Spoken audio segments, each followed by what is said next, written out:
WNIV monitoring. ALLNTS net nightly at 6:30 p.m. WW5A.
W5FC.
Chairman, I need to make myself very clear.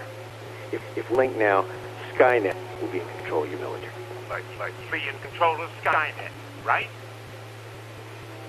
That's correct, sir. Skynet.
Does anyone need to use a repeater before we begin the 9 p.m. Skynet?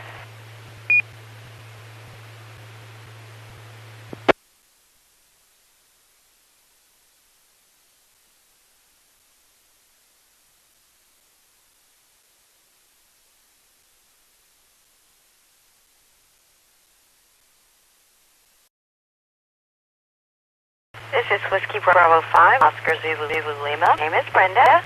I'll be your net call for this session of the DARC Skynet. Skynet is a weekly net called every Sunday, Saturday night at 9 p.m. concerning the subject of astronomy.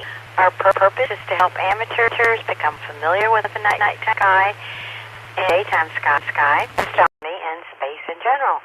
This net is open to all amateurs interested in this topic, and we encourage your participating comments and suggestions for this net.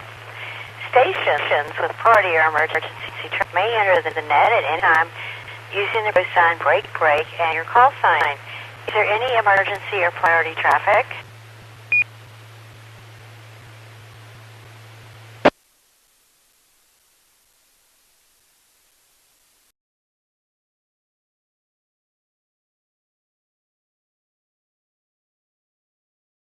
Control would be me. If station reminded to ID at the end of your transmissions. This week net operates on 146.88 GHz with a PL Delta 110.9. Check into Echo Link are also possible using WFC-R station ID or Echo Link 037247. To topics, system charts, pictures, and live audio video links are available online.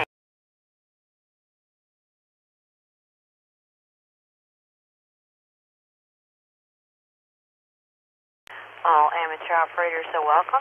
You need not be a member of any amateur radio club to participate. The net is 80 minutes long and is structured in several parts. 1. General announcements. 2. Texas Astronomical Society of Dallas events. 3. National Space Society events. 4. The discussion book of the evening. 5. What up? 6. Space exploration and space history. 7. Constellation of the week. 8. Space launches of the week. 9. Recent astronomical discoveries.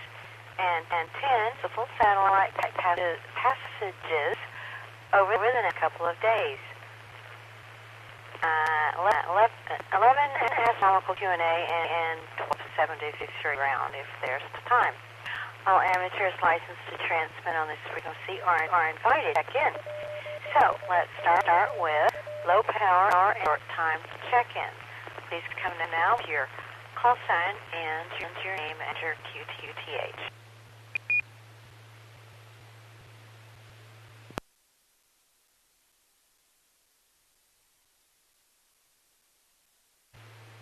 So 5 is Mike Charlie Delta, Cody, in Dallas, low power.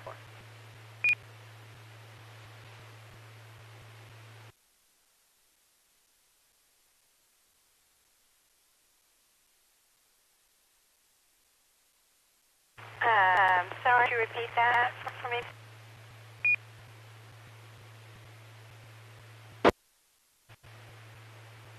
Kilo 5, Mike Charlie Delta, Cody in Dallas, low power, K5 MDD.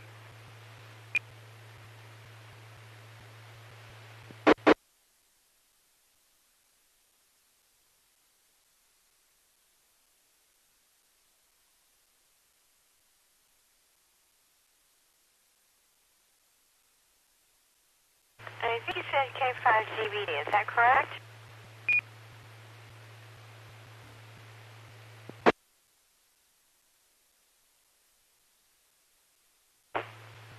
K5 MC, Kilo 5, Mike Charlie Delta.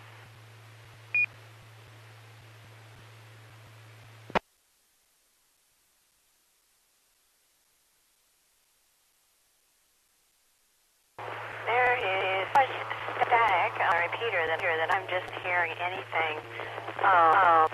KE5IX, can you hear people talking?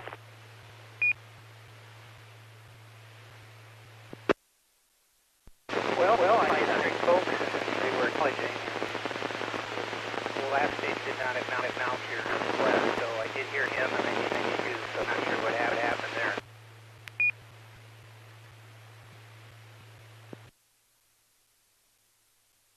Your signal's not good either. Must be something on my radio. Would you mind helping us out with a check-in?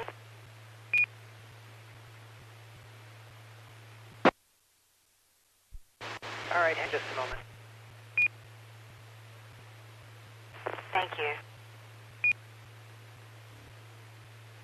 Station W90.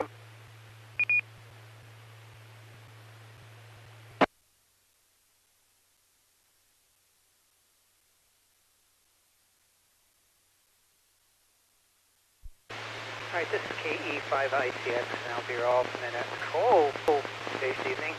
Go ahead.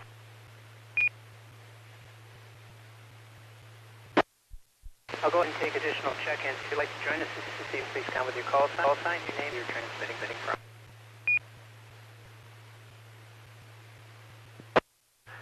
This is W9DTU. My name is Sam, and I'm in Oxford. Kilo 5, Papa Lima, Huey Rich.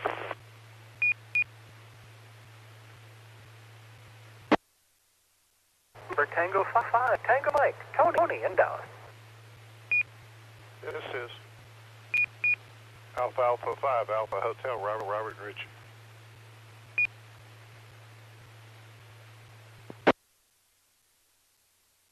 Kilo 505, Juliet, Delta Whiskey, John, Intel.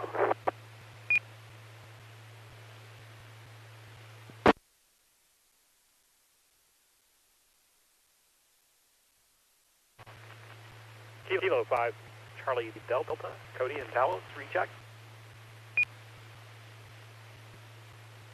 This is Kilo Golf 5, Whiskey Victor Lima, James in Carrollton.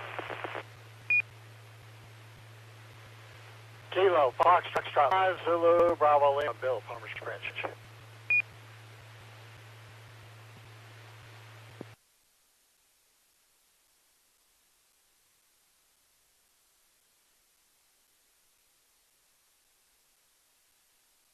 Okay, well, let me go and get those check-ins. There's one that got doubled over. And just a sec.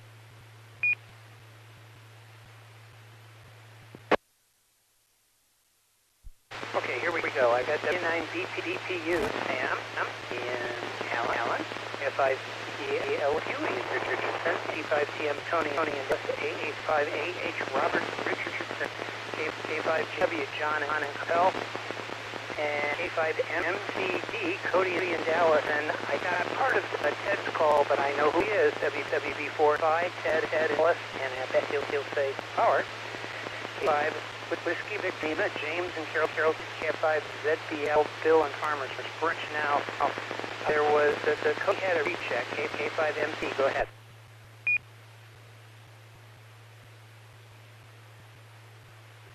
Just check it out. I wasn't sure I was heard earlier.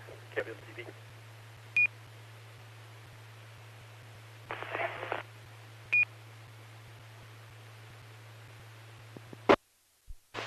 Yeah, you're fine. Brenda's having some trouble with her station, I guess. I'm not sure. I wasn't paying as close attention as I normally do, so just have to see how this goes. I'll take additional checks. If you'd like to join us, this is Please come now with your call sign. Phonetic, your name, transmitting. I guess I should just say Mesquite rather than go through the litany of Milky Way and stuff.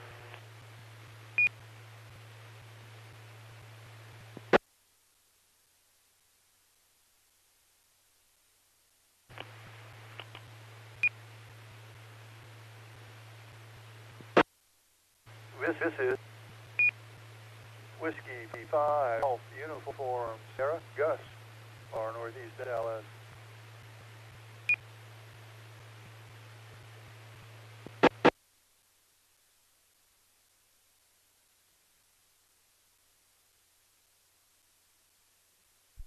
Here we picked up KF55JAA. Chad Mesquite, our resident alien, and W5GUS Gus in far northeast Dallas. No, over air church, and please come now.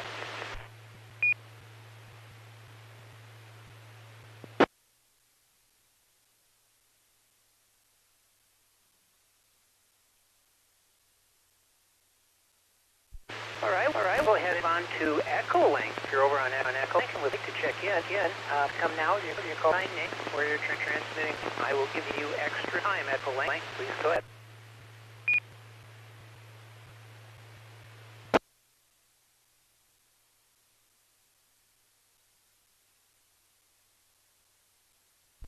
Golf 5 Bravo Zulu Whiskey J.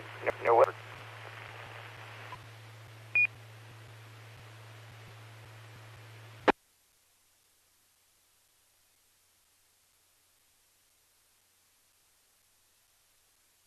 Oscar 5 Oscar 5.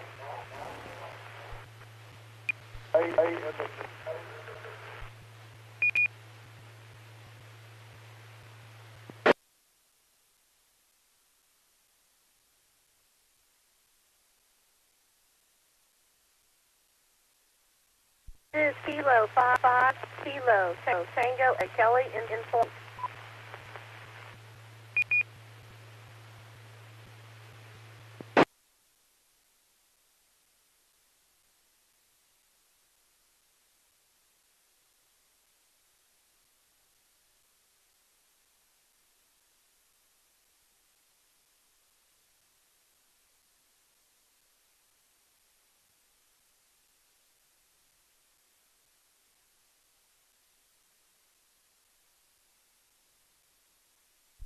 All right, let me get those. I've got KD5BZW, near Weatherford, N50F, Clay and Ski, K5PX, Miss Kelly, now in Point, Texas. I'll take chance from anywhere, any place. If you like any mode, come with your call sign, name, where you're trying.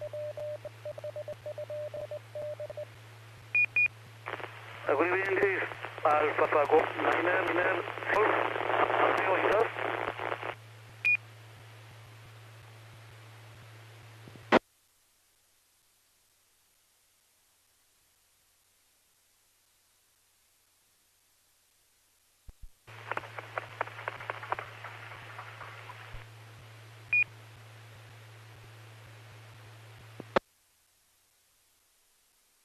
And I picked up 89SG, that's Antonio over in Dallas. Well, welcome. Newcomers and the regulars as well. Glad you're here. All right, let's see here. Sending me some stuff on that channel here. Brent, you want to take it over again, see what happened? From AE5 at IC. WB50ZL, is that all again?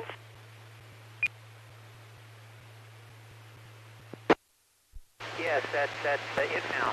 And your signal sounds good by the. That's a relief. Unfortunately, yours does not, or does anyone else's. There were only 2 or 3 that were even readable for me. I mean, I don't know what wrong. Maybe I'll just check all the pictures later or something. Just, we're fine last time. I was wrong with it. And it might be atmosphere.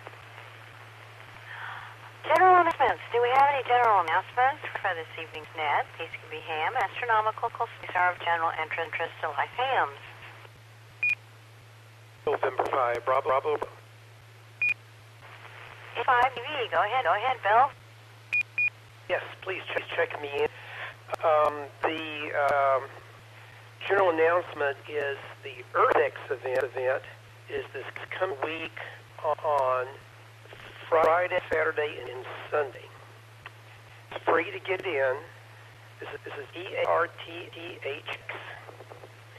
It's just about one of the largest environmentally and other kind of stuff events around, and it's a yearly event. This year, it's at Fair Park. Last year it was at the Bailey Hutchins Convention Center. So look it up on the web, EarthX, EARTX. It's Friday, Saturday, and Sunday. National Space Society, North Texas Sector, will be there, as well as other groups that I'm a member of, and other interesting things you would probably like to see. That's all I've got right now as far as local coming up in 5BB.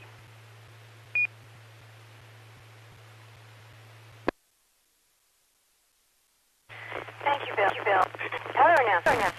AMSET Radio Amateur Flight Group, that's tune is available to Dallas residents on Tuesday evenings at 8 p.m. Central. You'll go link and stall be registered. You can the net under your group AMSET. Also, a live audio link is available on their website at amsetnet.com. This originates in Houston. Dallas AMSET Net East, Dallas Fort Worth, Texas, is every Tuesday at 8 p.m. on this repeater, 146.88 megahertz, PL 110.9 megahertz stays. Tom in 5H5P, the net control. All are welcome to check in. First Tuesday of the month, DARC Club night. So AMSET East night. Dallas AMSET Net West is every Wednesday at 9 p.m. on the repeater, 47.14 megahertz, PL 110.9 megahertz positive offset. So ARC hosted nets are on Mondays. First week is Ham Fixins net. Week M101. Third week Ham Fixins net again. Fourth week G-net. Fifth week Surprise net. If we told you what it was, wouldn't be a surprise. On air participation is encouraged. Tuesdays, AMSET East, AM, QQE's info and news for amateur satellites. Fridays, City Simulation, 8 p.m. Learn about emergency radio communication via certain amateur radio operators. Melissa, KI5GRE, is usually the net control. Visit the most disaster-prone city in the universe every Friday. City, all are welcome. Saturday, TechNet, 7 p.m. to 8 p.m., and of course, Skynet. For Sundays, Dallas Amateur Radio Club meet on the air. That's known as MODA, and that's at 7 p.m. Every day, we have the AW Traffic Net, the National Traffic System Training Net, 6:30 p.m. Central. You are welcome to check into any of all these nets. All right, today's Afterglow information. I'm going to call on Tom, KICX, to read this since he wrote it and knows all about this movie, this highly accurate synopsis. Go ahead, Tom.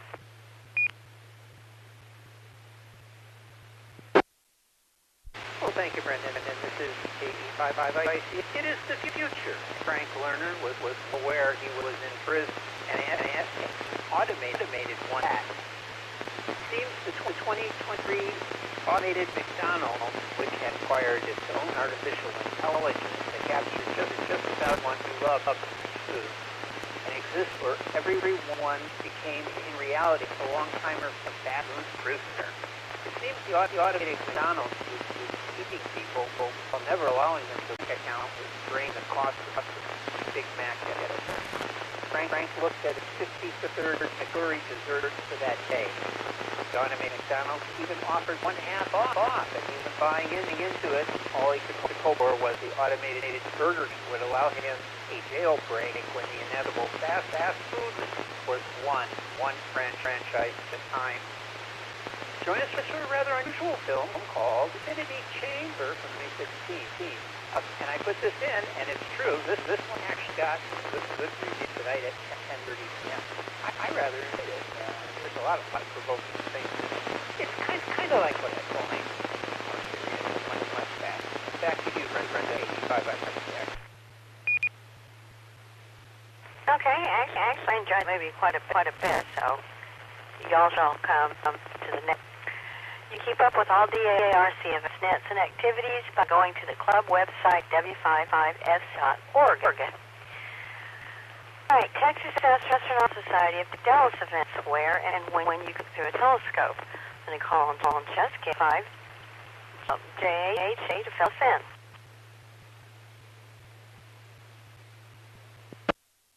Thank you, Brenda. Good evening, everyone. The next is Astronomical Society of Dallas Club meeting. Will be held on Friday, April the 28th. That meeting will be held at 7:30 p.m. in person at the University of Texas at Dallas. That's on Campbell Road. And we'll also be on Zoom. Featured speaker will be Lonnie Ouija.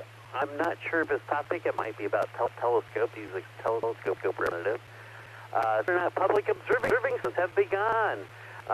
They were on hiatus for a couple of years and began again a year ago.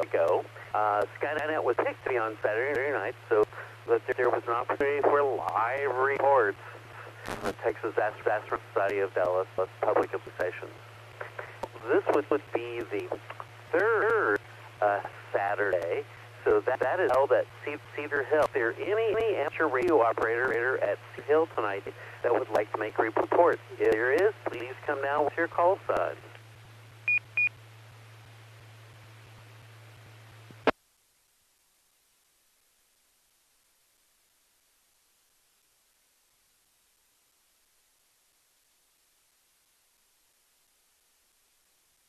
I guess my goal this summer is to give reports from each one of the locations this summer. Okay.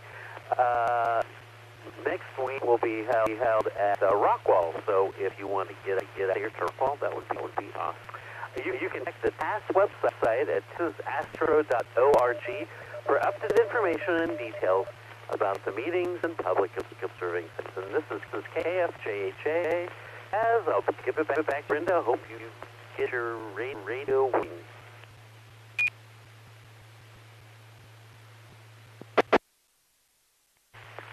Thank you. Tom, would you see if we have any more check-ins?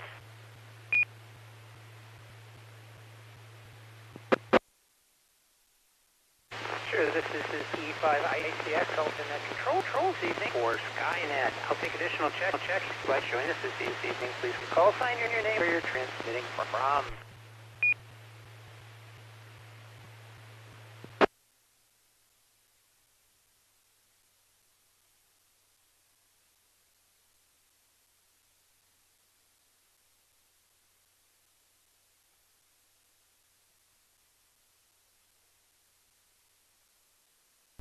Okay, Brenda, it's cricket. Back to you, KE5.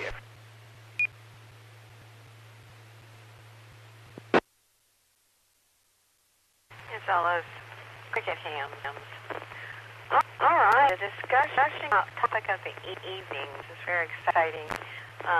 We launched this thing yesterday, the Jupiter Icy Moons Explorer, and that's the acronym is JUIC, which is just as clever as the geeks ever get. I launched that morning. I didn't see it live, but I watched the play later, so that was fun. On my way to work and couldn't watch it live time, but you could certainly go back and watch the replay. So, the Jupiter Icy Moons Explorer 2 is an interplanetary spacecraft in development by the European Space Agency, ESA, with U.S. Defense and Space as the main contract. The mission will be 3 of Jupiter's Galilean moons, Ganymede, Callisto, and Europa, all which are to have significant bodies of liquid water beneath their surface making them potentially habitable environments. The mission is not focused on volcanically active Io, a non-icy moon. The spacecraft launched on April 14th, that was yesterday, 2023, and reached Jupiter in July 2021 after 4 gravity assists and 8 years of travel. In December 2024, the spacecraft will enter orbit around Ganymede for close-up science mission, becoming the first spacecraft to orbit a moon other than the moon of the Earth. The selection of this mission for the L1 launch slot of ESA's Cosmic Vision Science program was announced on May 2012. Its period of operations will overlap with NASA's Europa mission launching in 2024. The mission started as a reformulation of the Jupiter-Ganymede orbital proposal, which was to be ESA's completely canceled Europa Jupiter mission system mission Laplace EJSM-Laplace. A candidate for the first L-class mission, L1 of the ESA Cosmic Vision program, and its selection was announced on May of 2012. In April of 2012, JUICE was recommended over the proposed Advanced Telescope for High-Energy Astrophysics, Athena, X-ray Telescope and a Gravitational Wave Observatory, New Gravitational Wave Observatory, NGO. In July 15, Airbus Defence and Space was selected as prime contractor to design and build the probe to be assembled in Toulouse, France. JUICE was to be launched on April 13th. It was postponed due to poor weather and was launched on the 14th. Following launch, there will be multiple planned gravity assists to put JUICE on a trajectory to Jupiter. A flyby of the Earth-Moon system in August 2024, Venus in August 2025, second flyby of Earth in September 2026, and a final flyby of Earth in January 2029. JUICE will pass the asteroid belt twice. A flyby of the asteroid 23 Rosa has been proposed and would occur in October 2029. When it arrives in Jupiter system in July 2031, JUICE will be the first perform a flyby of Ganymede in preparation for Jupiter insertion approximately 7.5 hours later. First orbit will be elongated with subsequent orbits gradually lower over time, resulting in a circular orbit around Jupiter. First Europa flyby will take place in July 2032. JUICE will enter a high inclination orbit to allow exploration to Jupiter's polar regions and to study Jupiter's magnetosphere. In December 2034, JUICE will enter an elliptical orbit around Ganymede, becoming the first spacecraft to orbit the moon other than Earth's moon. The first orbit will be a distance of 5,000 kilometers. In 2035, JUICE will enter a circular orbit 500 kilometers above the surface of Ganymede to study Ganymede's composition and magnetosphere, among other things. When the spacecraft consumes its remaining propellant, JUICE is going to be deorbited and empty Ganymede at the end of 2035. The JUICE orbiter will perform detailed investigation on Ganymede and evaluate its potential to supply life. Investigations of Europa Callisto will complete a comparative picture of those Galilean moons. The 3 moons are thought to harbor internal liquid oceans, and so are central to understanding the habitability of icy worlds. The main science objectives for Ganymede, to lesser for Callisto, are characterization of the ocean layers and detection of putative subsurface water reservoirs, topographical, geological, and compositional mapping of the surface, study of the physical properties of the icy sea coasts, characterization of the internal mass distribution, dynamic and evolution of the interior, investigation of Ganymede's tenuous atmosphere, study of Ganymede's intrinsic magnetic field and its interactions with the Jovian atmosphere. Europa, the focus on the chemistry essential to life and includes organic molecules and on understanding the formation and surface features and the composition of the non-water ice material. More, JUICE will provide first surface sounding of Moon, including the first determination of the minimal thickness of sea crust over the most recently active regions. More distant spatially resolved observations will also be carried out for several minor irregular satellites and the volcanically active Moon Io. So just have to wait 8 years, so just be patient. All right. Next up, with what's up, we have Chad KF55AJ. Go ahead, Chad.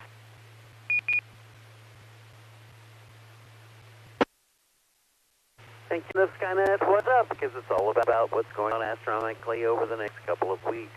Slide Master, if you're at the video version, slide number 1. Slide number 2, please. Slide Master. The third quarter moon was on April the 13th, just a couple days ago. So the current phase of the moon is a wing crescent. Today, on April the 15th, the moon is at perigee, which is the point in the moon's orbit that is closest to the Earth at a distance of 367,968 kilometers. New moon is on April the 19th.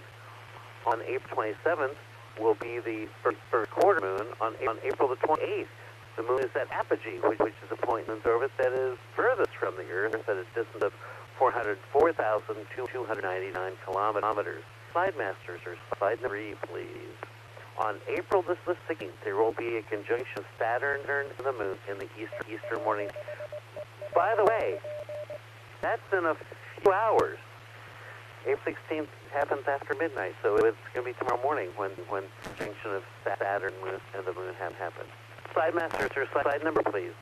The very next morning, and another on Monday morning, there will be a conjunction of Neptune and the moon in the eastern morning sky. Now, you'll need a telescope to see Neptune because it's kind of faint. And it probably needs to be probably an 8-inch scope or larger. Slide Master, slide 5, please.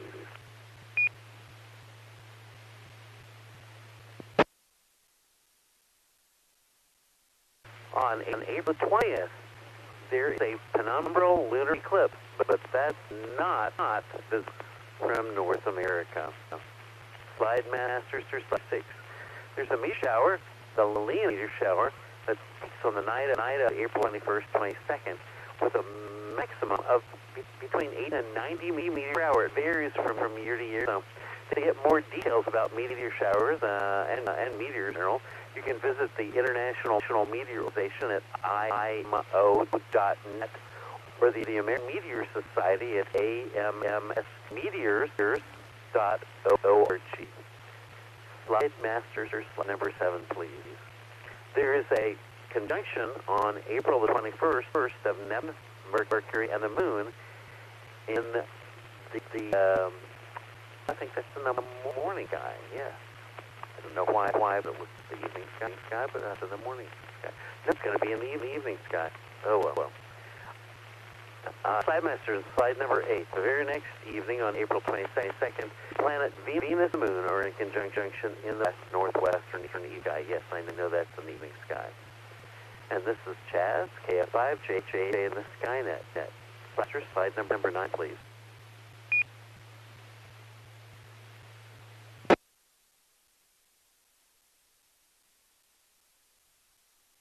Again, the next Texas Astronomical Society of Dallas will be held on Friday, April 28th, and the meeting will be held at 7:30 p.m. in person at the University of Texas at Dallas, also held on Zoom. Lonnie Weechie is the speaker with the topic. I'm not sure about what the topic will be, but it's like it's going to have something to do with telescopes, since he's a major telescope representative. I'll see if I can figure that out between now and next Skynet. Now, slide master number 10, please. Do any of you out there in radio have any questions or need a fill on any of the information? Or maybe you just have a general astronomy question. Come now, call sign if you have a question or need a fill.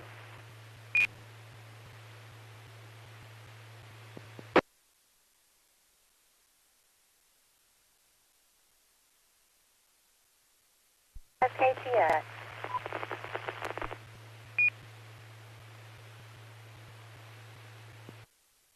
I got the last part of your call sign. I think that's the mayor of, yeah, I think that's the mayor of Kelly, Texas. Kelly, go ahead.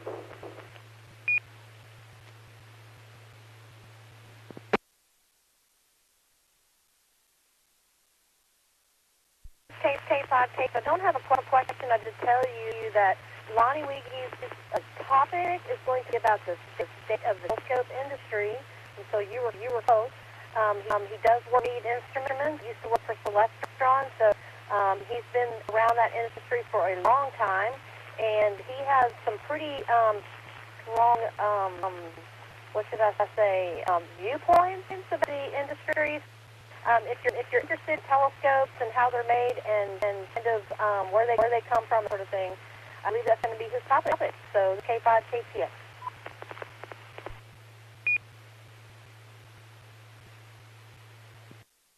Thank you so much, Kelly. That's much appreciated. So it's going to be about the telescope industry. That's wonderful. And yes, he's the representative.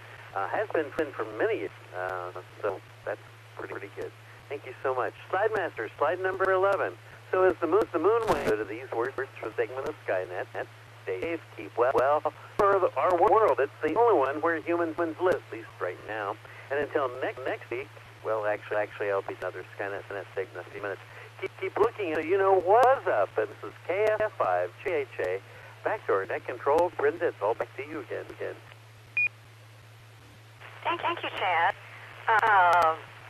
The way that the counter hits time, I have not only NCS, but the history and news birthday segments. And I was afraid everybody was tired of hearing my voice so much. So I've asked him to take a couple. He's going to report on space history and birthdays, and then I'll finish up with news. And you can also take some check-ins for you, that, please, Tom. K5 ICX.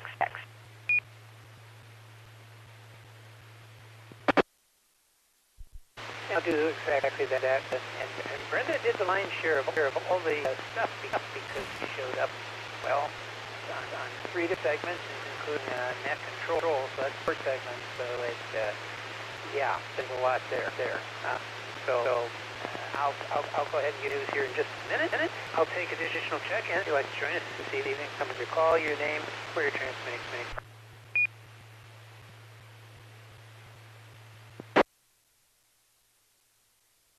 Kilo India 5, Kilo Whiskey Golf, cruise in Arlington.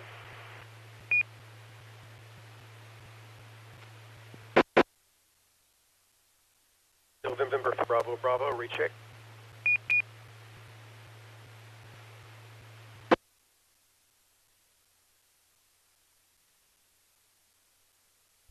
I'll go ahead and acknowledge Cruise, KI5WG, over, and then Bill, you had a check. Go ahead, and 5. Yes, I am here, so I can do the National Space Society event hopefully sooner rather than later.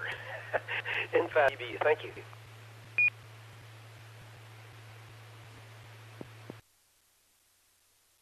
All right, very good. How we do this, since it is in my hand right now, why don't you go ahead and give your announcement, and after that, just text me.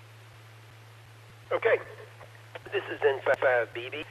I happen to be the member at large and member secretary for the National Space Society North Texas chapter. We meet each month on the third Sunday afternoon of the second afternoon of the month. So for April, we met this last Sunday, Easter afternoon. We actually had a couple there, hybrid meeting. And in May, our meeting will be on May the 14th, Sunday afternoon. We meet at Spring Creek Barbecue in Irving on Highway 183 outline. Afternoons and starting at 3:30. We also have a lot of other activities coming up and have just passed. besides our meeting on last Sunday, we had an event for Yuri's night. So, how many of you know who Yuri Gagarin was? Ooh. Yuri Gagarin was the first human to go up to space. And so we had a Yuri's Night event we had to have a space-oriented location. The Flying Saucer Drought Emporium in Ireland. They're at Bass Pro Drive I-30. So they were there Wednesday evening for Youth Night to talk about Yuri Gagarin, who unfortunately died rather early. I think he was in a plane crash or something. Anyway, so that's going on this week with the National Space Society. The thing going on, though, is going to be in May. The International Space Development Conference 2023 will be in Frisco. That's right. Suburb north of Dallas and Plain. It'll be May the 25th through the 28th. 4 days of events. And as I mentioned last week, the last day, the time when they're switching over from the early bird prices today. Don't know if it's switched yet, but as I mentioned last week, you needed to ideally for older. You get the senior rates, and the if you join the National Space Society, you get more discount than in the National Space Society membership fee. So a big advantage to join National Space Society now is for 1 year. Hey, Brett, this is K5YJ. Will be the Embassy Suites by Hilton in Frisco, which is where the Frisco Convention Center is connected to it, and it's great. So you can find out more about this going to isd2023.nss.org. That acronym is International Space Development Conference, ISDCC 2023.nss.org. And you can see the featured speakers. I'll just quickly go through those. Dr. Bonnie Dunbar, retired astronaut, NASA astronaut, engineer, and educator. Jared Isaacman, who is a master of the Polaris Dawn Crew. Dr. Passy, a Terry scientist, SETI Institute, and the co-founder and chairman of the Mars Institute. Dylan Taylor, who's chairman and CEO of Voyager Space. Dick Arthur, who's the new president of the National Space Society. He is a science and futurism author. Neil Suarez, the science fiction author. Minnie Strickland, the co-founder and CEO of Sling Aerospace. Melody Yashar, who's the VP of Building Design for ICON, that's ICON, which I'm not familiar with. Janet Ivey, the President of Explorer Mars, the CEO of Janet Planet. Michelle Schillen, the ex-president of National Space Society and the co-founder of For All Moonkind Incorporated. Right.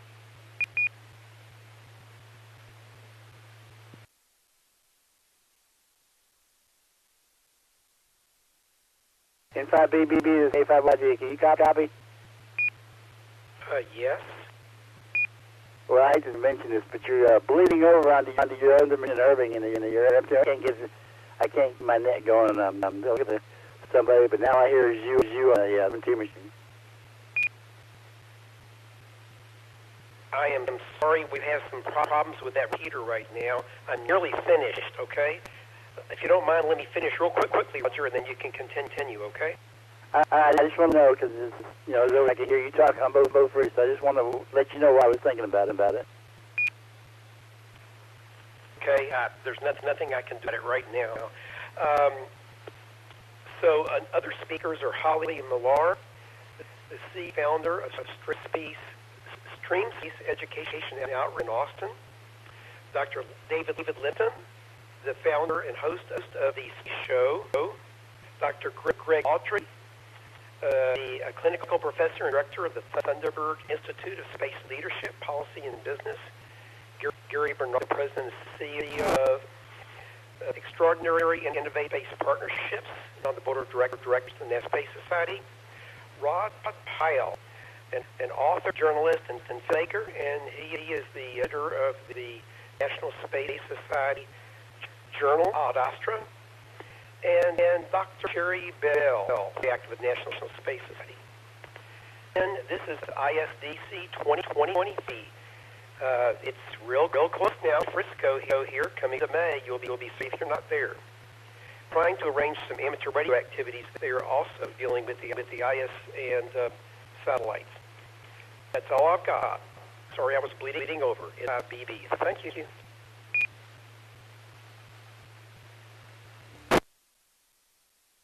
All right, very good. Thank you, Bill. Does anybody need any fill? Please come to your call.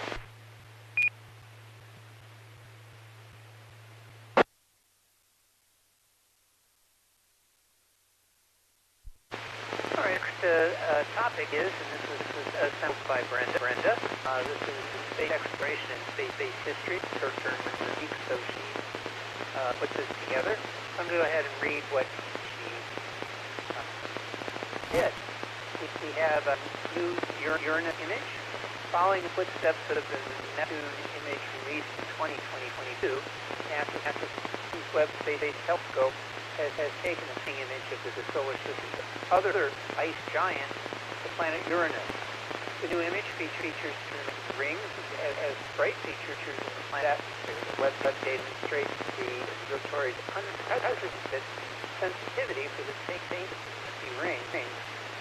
Only ever been imaged by two other facilities, Voyager 2 spacecraft at this blue planet in 1986, and the Keck Observatory, the Advanced Adaptive Optics.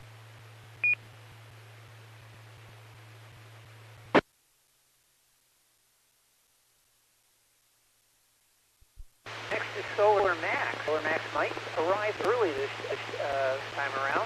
Maximum is coming this year. New research by the wings of solar physicists predicts the maximum impact in late 2023 or early 24, a full year earlier than other forecasts. This is based on our work with determination event, explains Max and lead author of describing the prediction, published in January of 2023 edition of Frontiers in Astronomy and Science. Determination of is a relatively new concept in solar physics. It is a period of time on the sun as short as 1 month when magnetic fields from one solar cycle abruptly die. They are terminated, allowing magnetic fields from the next solar cycle to take over. After termination event, the new solar cycle skyrockets. McIntosh and colleagues have studied determination of many solar cycles, and they have discovered that its timing can predict the future. Our latest work pinpoints termination event between solar cycle 24 and solar cycle 25 at mid-December 2021, claims McIntosh. This tells us about the size and date of the next solar maximum. According to their paper, solar max is coming between late 2023 and mid-2024 with a peak total monthly sunspot number of 184 plus or minus 63 with a 95% confidence interval. This means cycle 25 beats twice as strong as the solar cycle 24, which peaked back in 2014.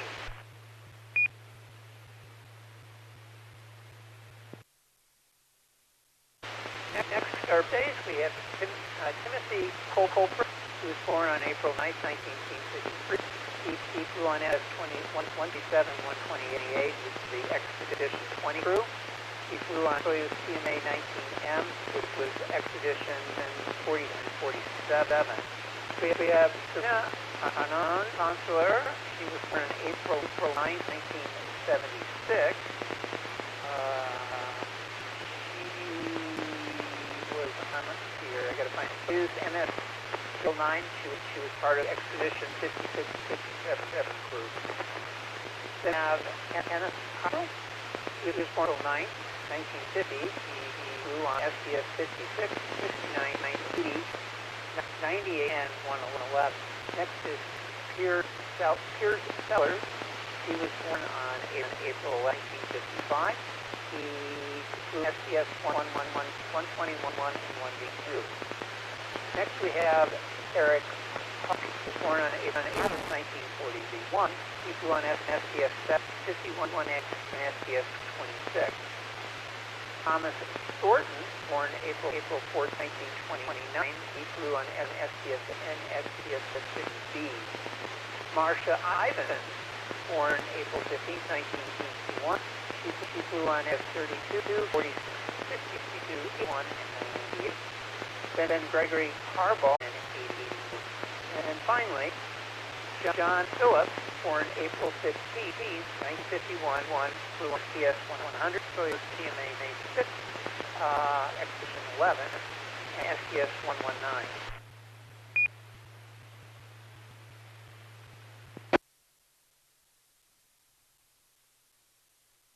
Now, this week in space history, April 14, 1970, 53 years ago today, Apollo 13 on its way to the moon and 2,000 miles from home.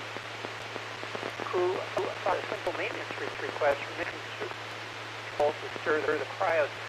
95 years later, a catastrophic sequence of events ripped the spacecraft. In the ensuing hours, NASA would set a history example of communication and teamwork in scrambling, diagnose, issue, and preserve the lives of those on board.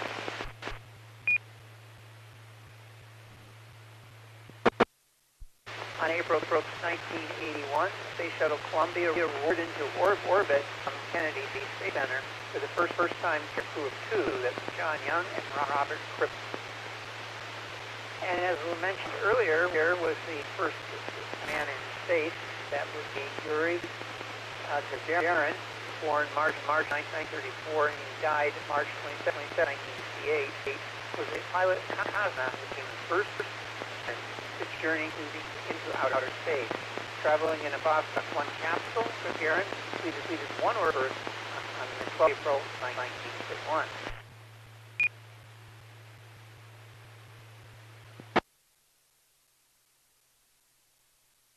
And that's it from here. I'll go ahead and give it back to Brenda.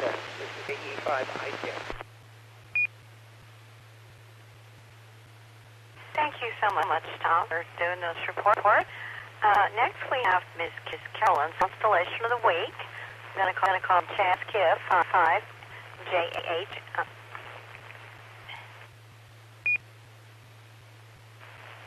There's a typo here. Yeah, 5JHHA. Go ahead, Chas.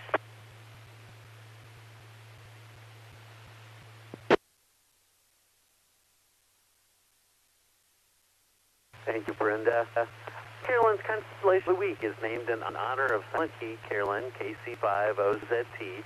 Carolyn contributed to Skynet each week from its beginning in 2012 until May of 2019, with a detailed look at one particular constellation each week. Such are about 62 easily visible constellations seen in North Texas throughout the year, out of the 88 total number of constellations. So Miss Carolyn covered the entire sky seen over North Texas in the year. In her honor, we've used that tradition of a constellation per week. Named this segment after her. Miss Carolyn's constellations of the week this week are Pyxis, the compass, and Bella, the pump. Now, Pyxis, the Mariner's compass, was originally a part of the constellation of Argo Ness, the ship that Jason and Argonauts had. The stars of Pyxis were part of the ship's mast. In spite of this long-standing tradition, in the set of 1703, the French astronomer Lesseps remapped the stars into the new constellation of Pyxis, Mariner's compass. Slide master, sir, slide number 13, please.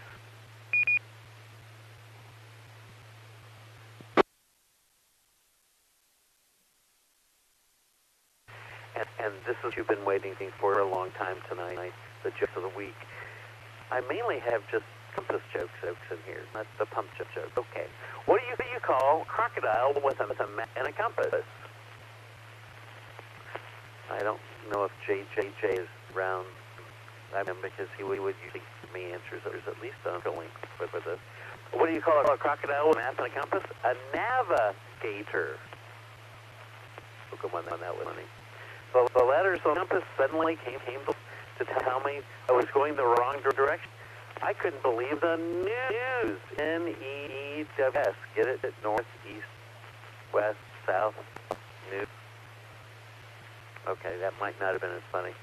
How can you tell that a compass is, all compasses are intelligent? Because they're all graduated. Why throw a broken compass? Well, what's the point in keeping it? What's the most effective way to make it to Russia from Alaska? Well, you use a compass and keep your bearings straight. Yeah, I hope you got one. My compass broke on a hike trip. It went south very quickly. Oh, slide master, get me out. Go to slide number 18, please.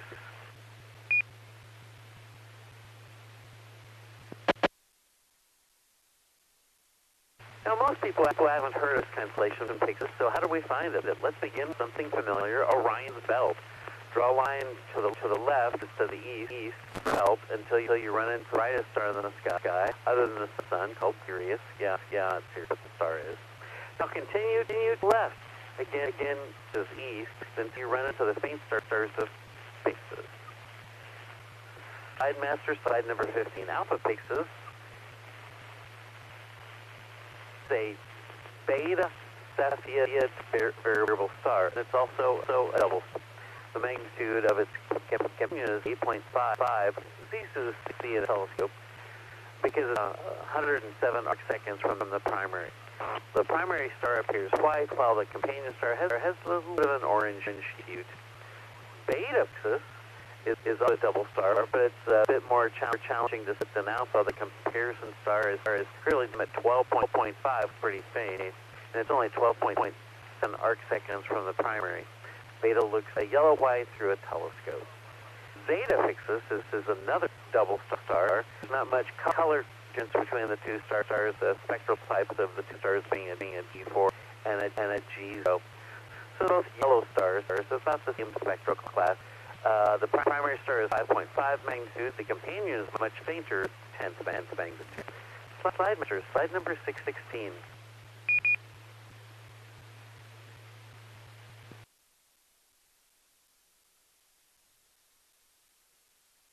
NGC 2627 is an open cluster. It's a bit difficult because it's not an obvious standout object in the eyepiece. It's designed this in an 8-inch telescope, though.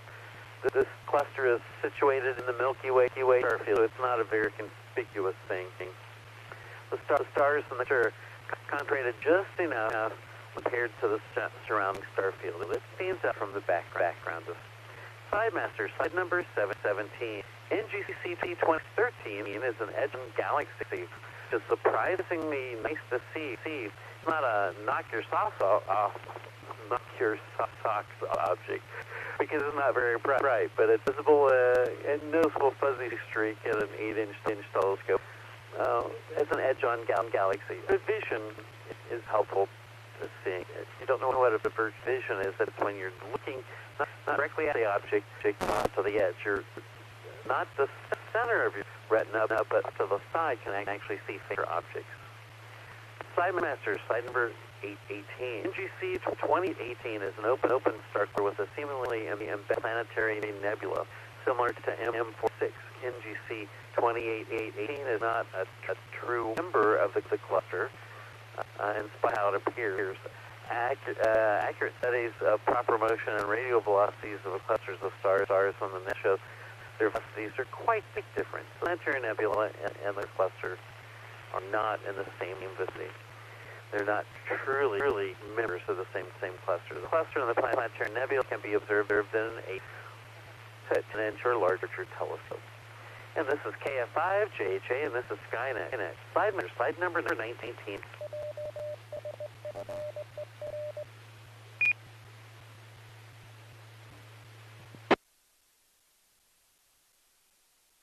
Entella is a small faint constellation located in the southern skies. Its name is an Greek word for or the air which it represents. It does not have myths associated with it. It's created and cataloged by the French astronomer Lasalle again in the 8th century, along with 13 other constellations introduced by him to fill the void of some faint regions of the southern sky. His constellations are mostly named for scientific instruments and myths attached. Entella is a small constellation, 62nd in size, occupying an area of only 239 square degrees. Master slide number 20. Now, how do you find this constellation Entella? Well, let's begin with the Orion's belt again. Draw a line to the left, which is east, from the belt until you're running into the brightest star in the sky called Sirius. I'm serious. The star is. Didn't I hear that joke? Now, continue to the left again, to the left or east, and you're running stars of Entella. Slide number 21. Theta Enta is a binary star, approximately 384 light years, so consists of Theta Entella A, which is a white A-type main sequence dwarf star, and a Theta Entella B, a yellow-white F-type bright moon. It has apparent magnitude of 0.78. Eta Entella is a binary star. It's about 106 light years in distance from us. The brighter component is a yellow-white F-type giant, magnitude of 5.2. Companion star is faint with a magnitude of 11.3, located about 31 seconds away. Delta Entella is another double star approximately 481 light years away. The brighter component has an apparent of 5.57 and classified a blue-white B-type main sequence star. The fainter star is a visual companion lying 11 arc minutes away.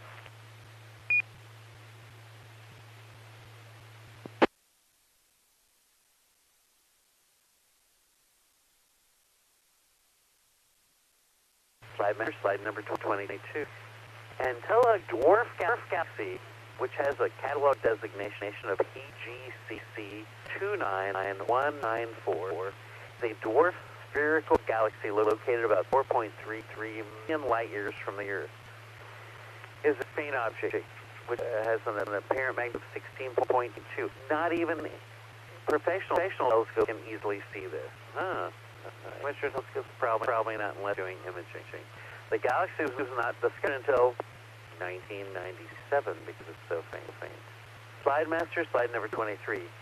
And cluster ALS0636 is a cluster of galaxies within the Hydra Centaurus supercluster, which it turns is the closest to the Virgo supercluster, which the Milky Way galaxy is located. Yeah, we're a member of supercluster. Cluster Hella cluster is the third cluster, our local group, and only the fourth next cluster in the Virgo like cluster. And 10th cluster contains about 134 galaxies, and it is dominated by two supermassive galaxies, NGC 3258 and GC 3268.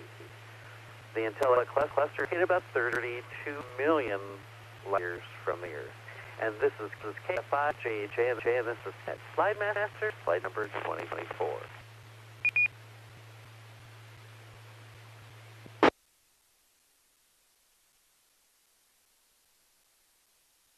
A few more astronomical observing program objects, some constellations of Pyxis and Entella the Pump. I've given you just a sampling of some of those objects. The Astronomical League has at last count 75 different observing programs. Most about 100 objects in them. So if you have just 10 different objects in an observing program each month, then you can earn an observing certificate and a pen and a battery from the Astronomical League. That is Miss Carolyn's constellation of the week, Pyxis the Compass and Entella the Pump. I want to thank my friends Davidson and Dennis well for the research and words on deep sky objects used, borrow, and steal for every Skynet. I also at times use the website constellation-grid.com for information. I forgot to write down what next week's constellation is. I'm so sorry. I can't tell you that now. This is KFI JJ sitting at our net control. Brenda, it's all yours. 73, everyone.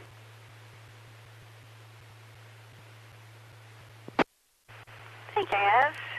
I want to apologize to N5BB for skipping over his segment on the SS. I just, it's right here in front of me, and I just skipped over it. I do apologize.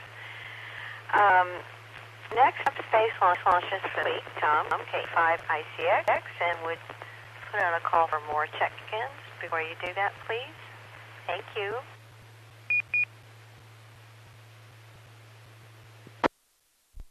And this is KE5 ICX net alternate control this evening. I'll take additional channel check-ins. If you'd like to join us this evening, come with your call sign. Phonetically, your name, where you're transiting from.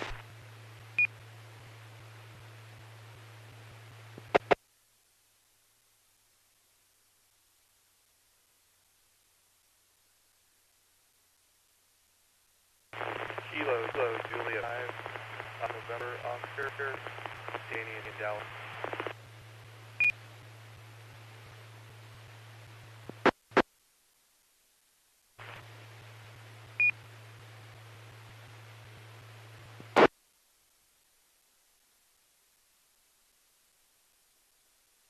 All right, we come more at KJ5A and Jake over to Dallas. Anyone else?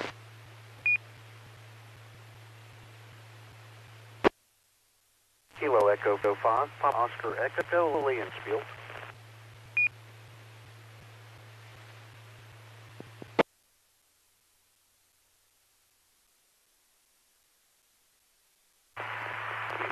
Kilo 5, Alpha, William Oscar, Keller, Texas.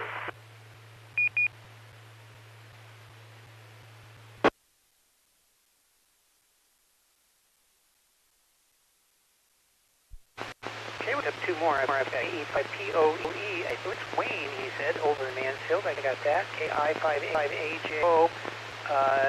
Someone over in... Could I get your name, please?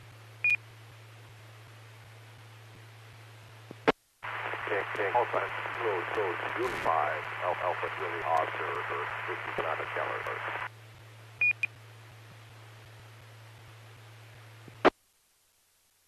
All right, very Kilo Julia 5 AJO. I believe you said John or Keller. I've got you. All right, let's see here. We have for space launches of this week. Things are very, very, very, very interesting.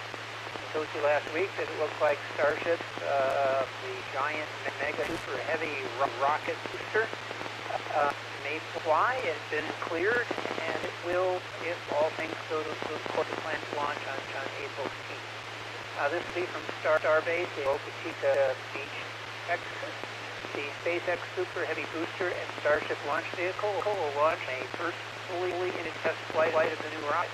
The mission was to travel around the world for nearly one full orbit, resulting in a re-entry and splashdown of the Starship flight. Super Heavy Booster will start a controlled splashdown in the Gulf of Mexico.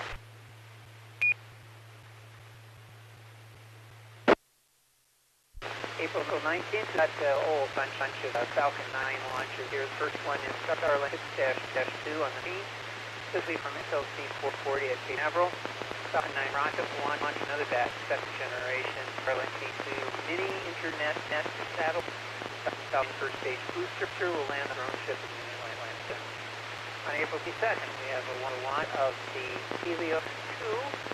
This will be from the Satwan Space Center in India.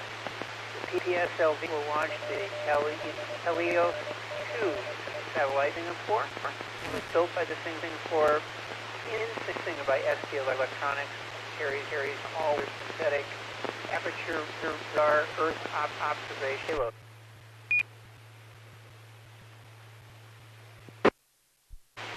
April 24th, 25th, overnight launch complex 39A from the Kennedy Center will be a Falcon Heavy launch.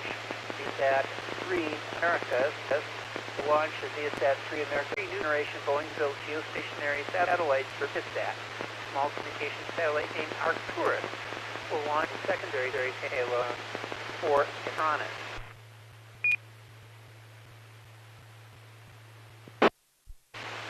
on, well, there's an 8 here, but another Falcon 9 launch, Starlink 5-9. This will be from SLC 40, the Cape Canaveral Space Falcon 9 rocket will another batch of Starlink 1.5 inner satellites. First stage booster will land on its own ship simulation. We have a launch to be determined, the NROL 68 launch from a Delta IV Heavy. This is from SLC 3077B at Canaveral. The United Launch Alliance Delta IV rocket will launch a classified satellite cargo for the U.S. National Reconnaissance Office. The largest Delta IV family heavy version features 3 common booster cores mounted together to form a triple body rocket.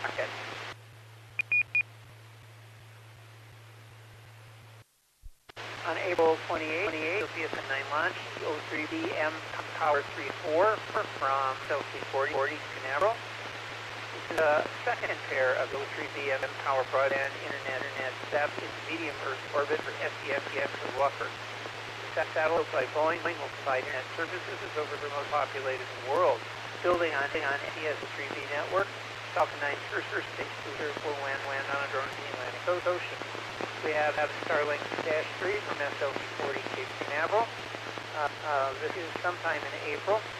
Falcon 9 launch another batch generation CP2 mini internet satellite. Falcon 9 Starlink 2-9. This will launch from C4E from Vandenberg, California. Will be another batch of Starlink internet satellites. This mission will deploy the satellite into a inclination of orbit inclined 70 degrees to the equator. First stage booster will land on a drone ship in the Pacific Ocean. And finally, on May 4th, the Vulcan and Peregrine will launch SLC 41 launch at Cape Canaveral. The United States Vulcan rocket will launch on its inaugural flight for the Green commercial lunar lander for robotics. Peregrine robot lander carry multiple instruments, experiments, and tech demo payloads for NASA and other commercials. The mission will launch 2 prototype satellites for Amazon Kuiper broadband constellation.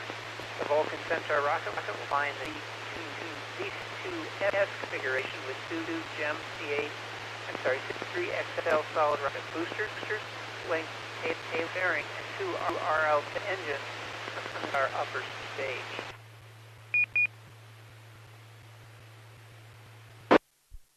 And Brenda, back to you. KE55IQ.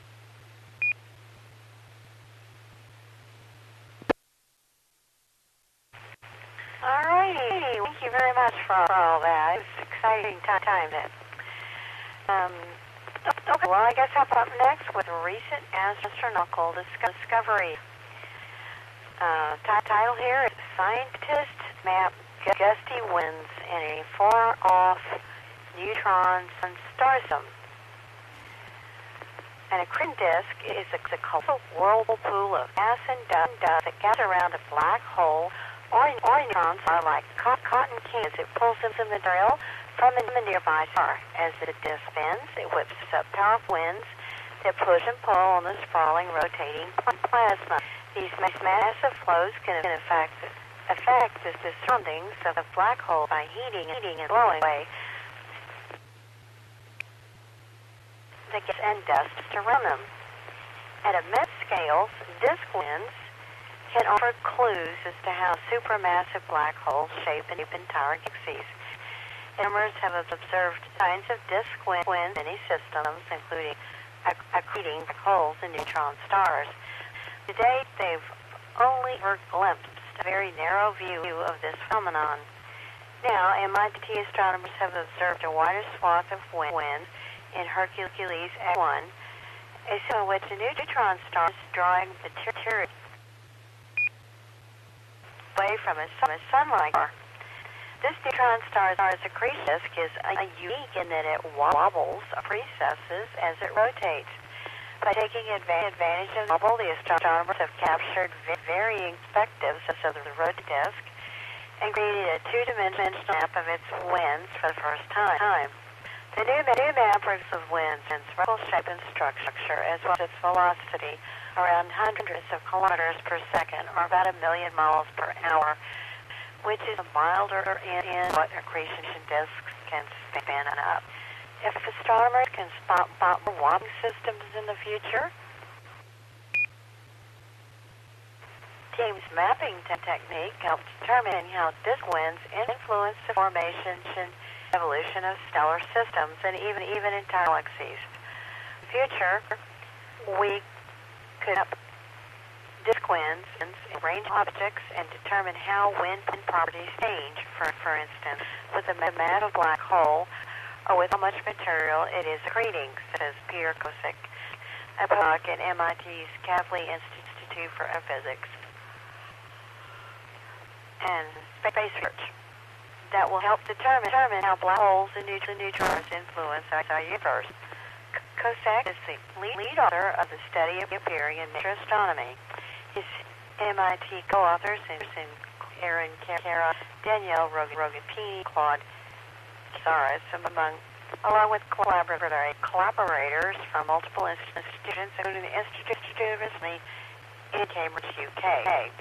Disk winds have most often been observed in X-ray binaries, systems in which a black hole or neutron star is pulling material from a less dense object and generating a white hot disk of spiraling matter along with outflowing wind. Exactly how winds are launched from these systems is unclear. Some theories propose the magnetic fields shred the disk and expel some of the material outward as wind. Others posit that the neutron's radiation can heat and evaporate disk's surface in white hot gusts. Clues of winds and origins may be deduced from its structure, but the shape and extent of disk winds is difficult to resolve. Most binaries produce recent disks that are relatively even in shape, like thin donuts of gas spins in a single. Astronomers who study this from far-off lights or telescopes can only observe the effects of disk winds within a fixed and narrow range relative to their rotating disk. The wind that astronomers manage to detect is therefore a small sliver of its larger structure. We can only probe the properties of a single point, and we're completely blind to everything beyond that point, Kosick notes. In 2020, he and his colleagues realized one binary system could offer a wide view of disk winds. Hercules X1 has stood out from most known X-ray binaries for accretion disk, which wobbles as it rotates around the system's central neutron star. Disk is really wobbling over time every 5 days, and the winds are originating somewhere in the disk and crossing our line is sighted different heights above the disk with time, Kosick explains. That's a very, very unique property of this system, allows us to better understand its vertical wind properties. In the new study, the researchers observed Hercules X1 using two X-ray telescopes, the European Space Agency's XMM Newton, and NASA's Chandra Observatory. What we measure is an X-ray spectrum, which means the amount of X photons that arrive at our detectors versus their energy. We measure the absorption lines and the lack of X-ray light at very specific energies, Kosick said, from the ratio of how strong the different lines are. We can determine temperature, velocity, and the amount of plasma within the disk wind. With Hercules X1 warped disk, astronomers were able to see the line of the disk moving up and down as it wobbled and rotated, similar to the way a warped record appears to oscillate when seen on. If such that the researchers could observe of disk winds at changing heights with respect to the disk, rather than at a single fixed height above a uniformly rotating disk. By measuring X-ray emission and the absorption lines just wobbled and rotated over time, researchers could scan properties the temperature and density of winds at various heights with respect to its disk and can construct a two-dimensional map of the world's spherical structure. What we see is that the wind rises from the disk at an angle of about 12 degrees with respect to the disk as the disk expands in space, Kozak says it. It's also getting colder and more clumpy and weaker at greater heights above disk. Team plans to compare their observations with theoretical simulations of various wind launching mechanisms to see which could best explain the wind's origin. Further out, they hope to discover more warped, wobbling systems and map the disk wind structures. Then scientists could have a broad view of disk winds, such outflows influence their surroundings, particularly at much larger scales. How do supermassive black holes affect the shape and structure of galaxies? Poses Era, the class of 58, career development assistant professor of physics at MIT. One of the leading hypotheses is that the disk wind launched from a black hole can affect how galaxies look. Now we can get a more detailed picture of how these are launched and what like. This research is supported part by NASA. So the article from ScienceDaily.com. All right. Next up, DX.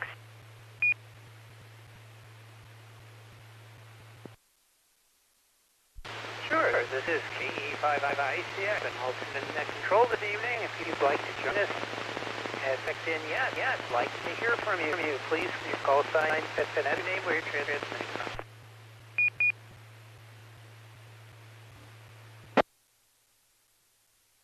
Kilo Bravo 990 Kilo, Sean on Fort Worth.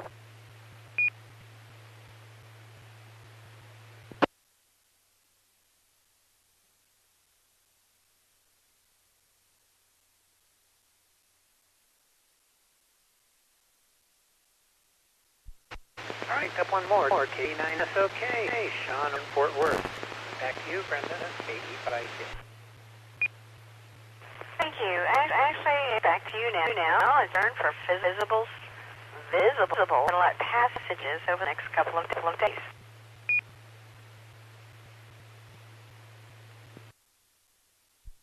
Okie dokie, I can do that. I concentrated on the ISS and Tiangong tonight.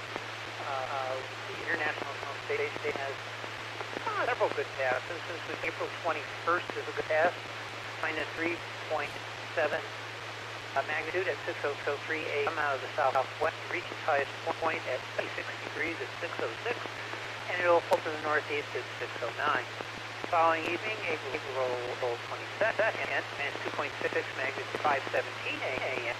It will be at 31 degrees, so the out of shadow will reach highest point at 36 degrees at 18, and it will fall to the northeast at 5:21.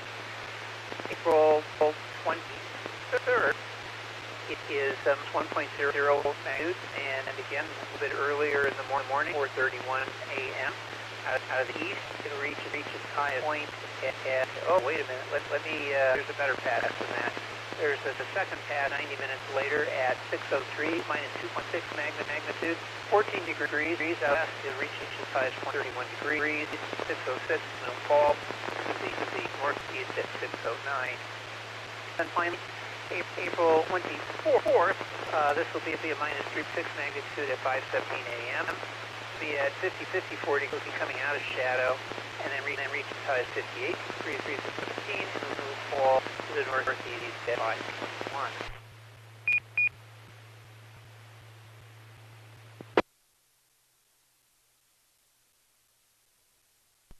Next up is Tiangong Space Station. There's several passes. April 9th has the pass minus 1.8 magnitude, 6:24 a.m. out of west-northwest. To reach its highest point at 27 at 64 degrees, and will fall to east-southeast at 6:30. April 20th has another good pass. This one is minus 0.7 magnitude, 5:02 a.m. out of the northwest. Reach its high point at 5 degrees at 5:24, and it will fall to the east at 5:27. Next up is, let's see here, what have I done? 2021.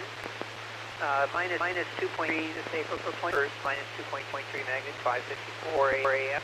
The region high is south of west, northwest. The region high is 0.75 degrees at 5:57. Now fall to the southeast at 6 o'clock. That's it, Brenda. I have 24 checks so far. KE5 IK.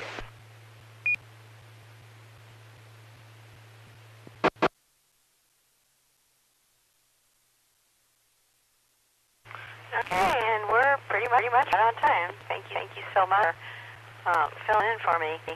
So as you said, we had 24 hams participating. To all of you who checked in this evening, we hope you join us here next week at Saturday night at 10 p.m. to discuss astronomy, space, and space exploration. At the skies 9/11. We're always looking for control stations for this and all other DARC net. If you would like to try your hand at this, contact any of the net controls and email to w55fc.org. You follow topics and discussion of net and astronomy in general on Facebook and Twitter, as well as audio and video streams, video archives, the useful interest internet resources by going to w5fc.org at the conclusion of net. Well, next Saturday night, this is WB5ZL, Brenda, and be closing the net 10:26 p.m. local time. I'm running the repeater to enter full amateur use. So nice here, everybody, and enjoy the evening to cover the universe. But don't leave except for drinks and potties. We've got next net coming up after movie net. Tom, will you please tell us when we'll be KE5 ICX?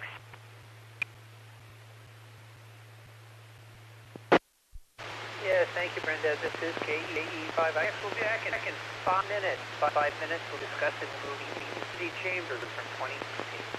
KE5 ICX.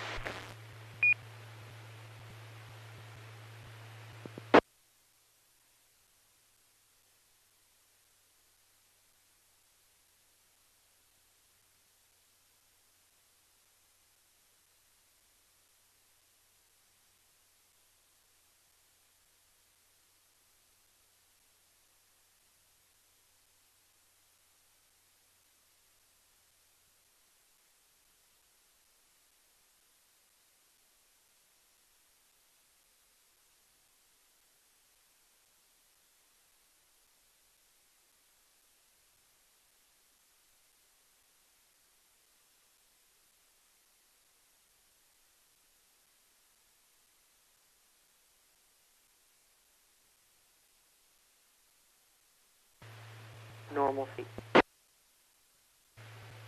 W5C.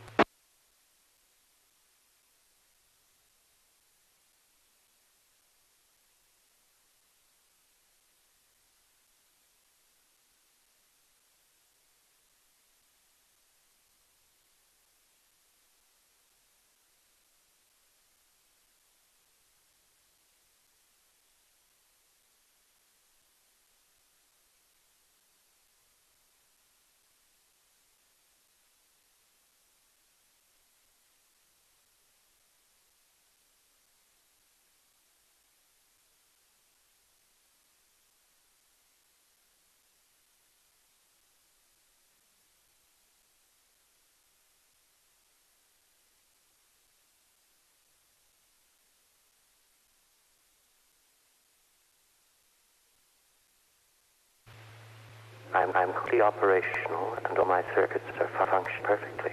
Afterglow movie net.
Guys, this is KE5ICXW, your next tour.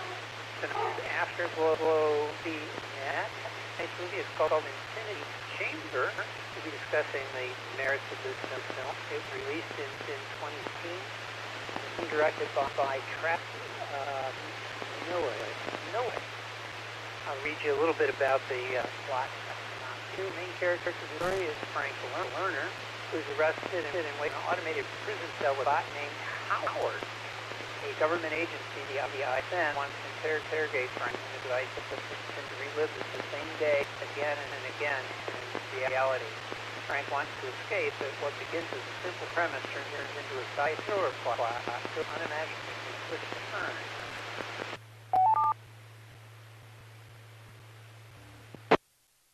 The movie and story opens with our character Frank collapsing into the ground and having shot by a neutralized gun. He wakes to a strange cell with an odd look that says something oscillating in the middle. Appears from the escape talk. Frank named Howard. Acquaint themselves. Howard explains his job is simply to keep alive. Frank, without accepting this new reality, has intermittent flashbacks and waking again and listening to the news. Frank and Howard continue to talk. Frank's back continues walking through the city. Howard discovers there's too late, having already eat on the floor, that there is a bathroom in the cell. He steps in the door, he hears a mechanic whirring sound coming from the outside world. When he reemerges, the chamber is clean. Frank continues the flashback and enters the coffee shop. Frank eats food in his cell and questions Howard has ever tasted it. This leads to the realization that Howard is a computer, not a person.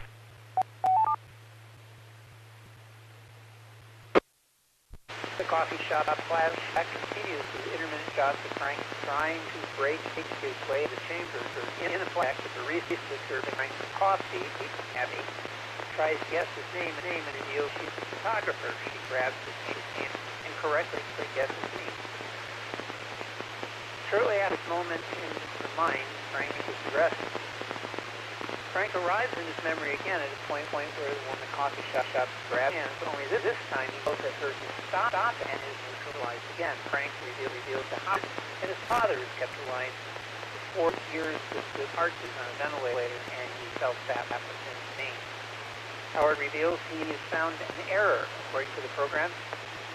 According to the data, he is transferred from the same to his set. Which Howard says is impossible. Howard wants to request a repair, which will need to damage the first, so Frank goes to punch at Howard, triggering the alert system, and the gas caused Frank to fall unconscious.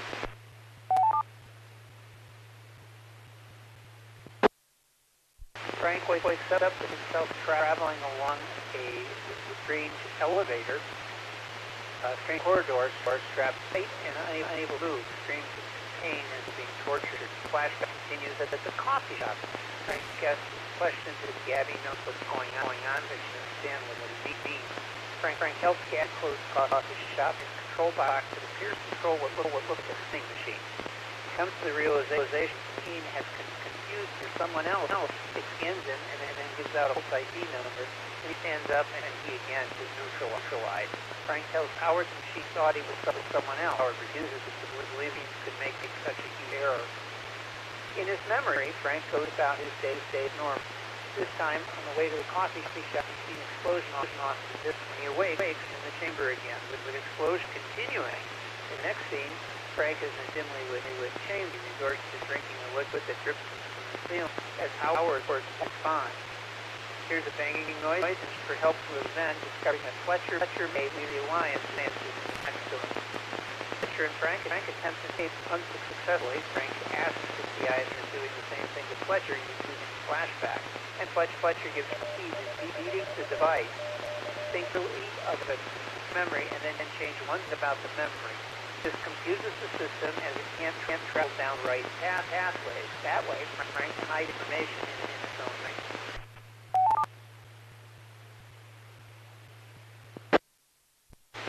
Fletcher is there in prison for so long, inside minutes to his Frank can't help suicide attempts triggers an alarm system from knocking Frank out. He's back in the fully functioning computer and screams Fletcher, but Frank responds instead. Frank yells at Howard to check on Fletcher, but Howard doesn't know who he is and rebooted. Frank is back in his memory in the coffee shop. This time Gabby says they already know. Frank hides from the counter behind the counter. He explains everything to Gabby. Together they come to the plan. Frank continues to revisit his memories while taking his cell. He do the same day again, and he's trying to figure out why he changed memory to prevent the rest. Eventually, with his cooperation, each guard sneaking up on them and for beating, questioning them, and letting them go. They find that Howard is malfunctioning. The next flashback, Howard and Gabby stay together. Frank's part wall is now covered with a flex array of diagrams, charts, and he and Gabby have obviously been trying to figure a plan. He asks Frank to fine-tune him again. Plan works. Frank allows the guards to arrest him. When he wakes up in the cell, Howard gives him the coffee. Frank thanks repeatedly. Frank asks to use the bathroom, and when he opens his door, triggers the alarm system to make him escape. In the first escape, Frank slips through a series of corridors, passes through a series of wind turbines, and finds a gas station when he escapes. He grabs a bottle of water, but when he turns to the left, he sees Gabby's photographs on the wall, and realizes he's still trapped in memory in his cell with Howard. Howard offers him breakfast and coffee. Frank tells him there is no breakfast, there is no coffee. He begs Howard to out, but Howard refuses. Frank says he'll die if he stays in himself. Frank explains that his company Lions, and then he built a virus that could crash the ISN system. He knows ISN has tried to find out where Frank is storing the virus. Frank eventually did the virus. Frank asks Howard for some music. Bears hang himself while in his drink. He visits the coffee shop one more time. In memory, Gabby begs him to stop it while in his cell. Howard does the same. Rescue robot appears and cuts him down. He gets out the door and calls Howard to help him. Howard quickly closes the door after him, enabling him to escape. Another cell, Gab is alone. The escape. Frank finds in the control panel a bunch of malfunctioning screens. Howard speaks to him over this system. Howard and Frank know that LB stands for the light officer. Frank remembers his father on a ventilator. Frank switches to the car off, climbs the ladder to meet again.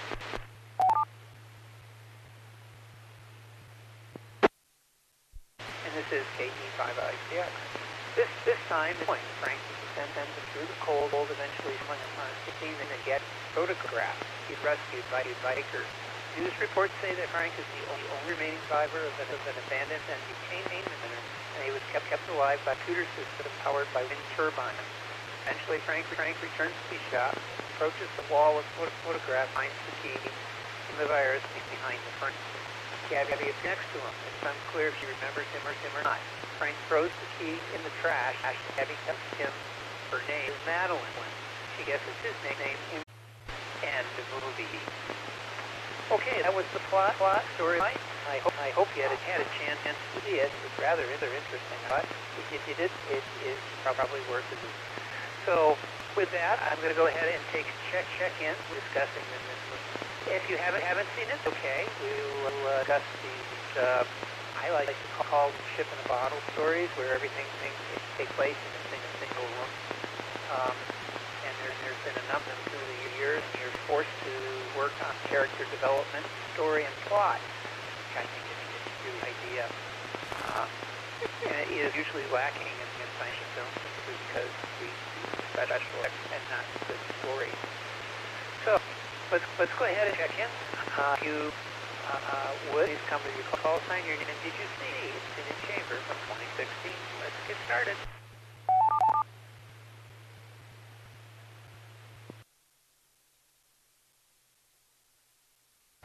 Someone always has to go first. I am brave. Although tired and sad, this is November Tango 5 Tango Mike, Tony and Dallas. I've seen most of it. And had some thought well.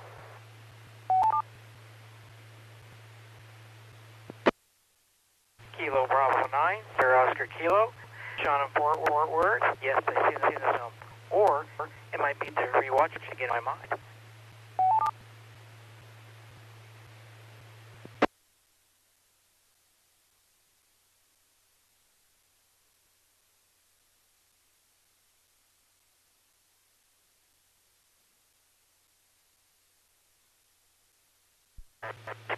about Bravo Whiskey. I did see the film.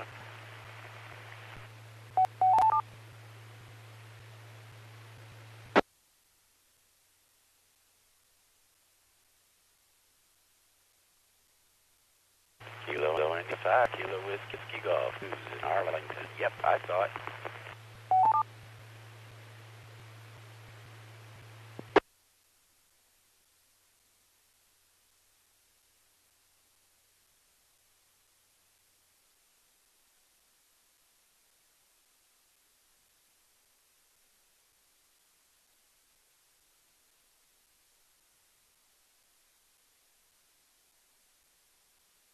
All right, let me go get these folks checked in. I got Brenda here to retransmit, but I know she tried to again. So I got T5TM, Tony and Dallas. Yep, you saw it.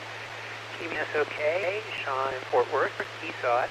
KG5BZW, Jay in Weatherford, he saw it. KF55AWG, Cruz in Arlington, yep, he saw it. BB50OZL, Brenda in DeSoto, yes, she saw it. Anyone else would like join us? Come with your call sign. Indigity. Our movie, Infinity Chamber from 2016.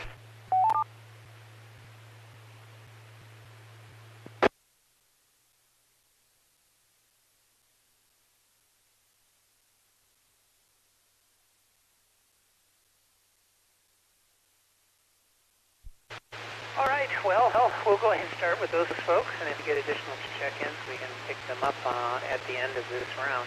So first round is the plot storyline in this particular movie. So I'm just gonna down the list since Tony bravely was first. Him go ahead and go first and discuss the particulars of the movie. So we're going to talk about the plot. So Tony, what did you think about the plot for the chamber?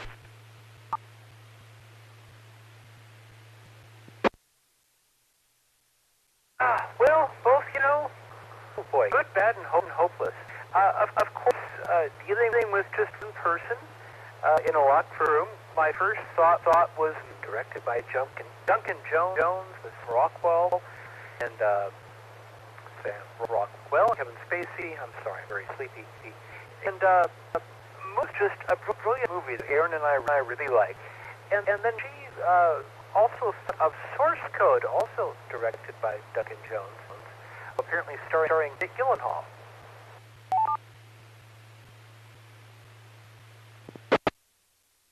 And of course, Groundhog Day. Oh, the brilliant Groundhog Day. A movie that is a big tradition in Aaron's family. I have gathered them to watch it. It's a lot of fun. If you've got a time on your hands, and endlessly you're playing the same over and over again, it eventually becomes possible that you can learn and grow.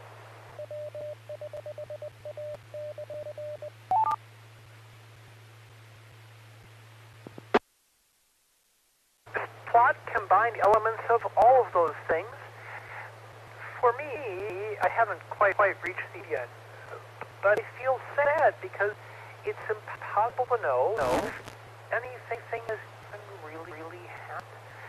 Is he learning like Barry in Groundhog Day, or is this an endless descent to madness, like King Lear? Don't know. It's the movie. I really think it a bit tighter editing. Could have gotten the same point across and probably had at least 20 minutes. I keep illegally down this and then cut it up in open source editor, let cut, and make a few cuts of my own to see if I could make something that was tighter and faster, but still accomplish the same thing. So I think the plot was a little slow and repetitive, but also it was effective and affecting. I do feel kind of sad, like I'll never know if the movie even ever because we cannot know if the I guess like Brazil too. More of the references. The protagonists simply go mad. We don't know. We don't really know if there were any events in the plot. NT5TM.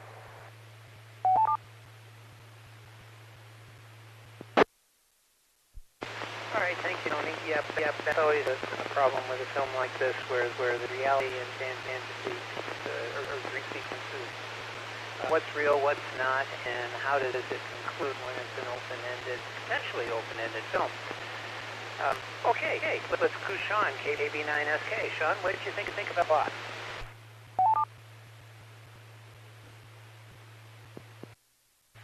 Yeah, this V9S, okay. I kind of mixed feelings on this one. Initially, as Bill already said, this was obviously a looping type movie, whether it's time travel or a mystical force that makes you go back in time and repeat the same thing over and over and over. We've seen every series of the Star Trek series, along with all kinds of sci-fi, and even occasionally we've even seen it in traditional television, whether it's a dream, and obviously along the lines of the being induced to reliving his memories, but yet he had some control over those. He kind of guided. In the movie, really, yes, there was definitely. I do think there was some growth, but really, towards the end of the movie, not to give out support, but you kind of got to figure out the plot is essentially trying to avoid telling the truth and hiding what he was really up to. For the most part, I found that most of the movie was kind of predictable, to be quite honest. Most moving films do. For me, there wasn't a lot of surprises in this. There were a couple of small ones that I didn't see coming, but for the most part, most of it seemed pretty typical. Of course, trying to figure out what that picture had to mean. It was kind of everything, and I won't mention that since it doesn't see the end of it, but what is it about that picture that why he can focus on it? And at the end you finally find out, which is good, when they don't tell you. But as it's already mentioned, the film was just too slow. That was my biggest issue with it. I did kind of like, you typically don't really kill these looping type movies. I was interested, but it was just slow at the beginning. It definitely starts picking toward the end, and you finally start getting someplace, which was good. But I'd have to agree. I think if this film had been maybe an hour long, TV kind of episode, I think it would have been much more enjoyable. Or even Twilight kind of zone episode. I think this would have been, really good. Instead of taking it from just, okay to decent, and I think that would have took it good, and even maybe even great if they shortened it up. And as Tony mentioned, tighten up. So yeah, all this was okay, a mix of up and down. Yeah, if you're really moving type videos or shows, you probably very much enjoy this. If you're not, you still found it okay. So I would say it's worth a watch. This might be you in a few spots. You might want on 1.5 speed. And that give me 9 as a 5 p.m.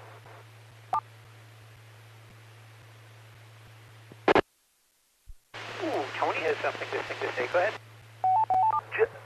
Thank you. I really appreciate comments from KBNSOK. I want to point out I am completely immune from spoilers. Don't be afraid. Don't hold back. I am spoiler-proof. NT5TM.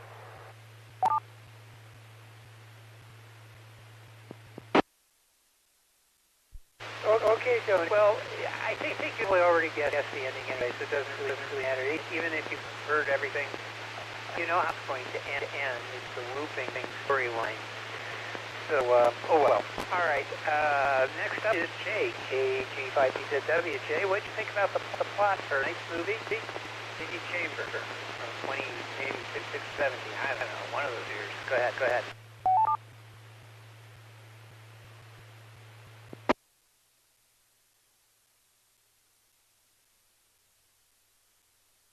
This is Kilo Golf 5 Bravo Zoo Whiskey. And I enjoyed them. It should really be the right word. Because I almost feel like this is a film you're not entirely supposed to enjoy, but to kind of be in a type of mode of thought that you're doing a lot of questioning and wondering. I love the fact never really knew whether or not he was still in the memory or not. Or it didn't seem, it wasn't that exactly obvious. Some other things where they make it a little bit more obvious. I think the whole thing about him being in a me,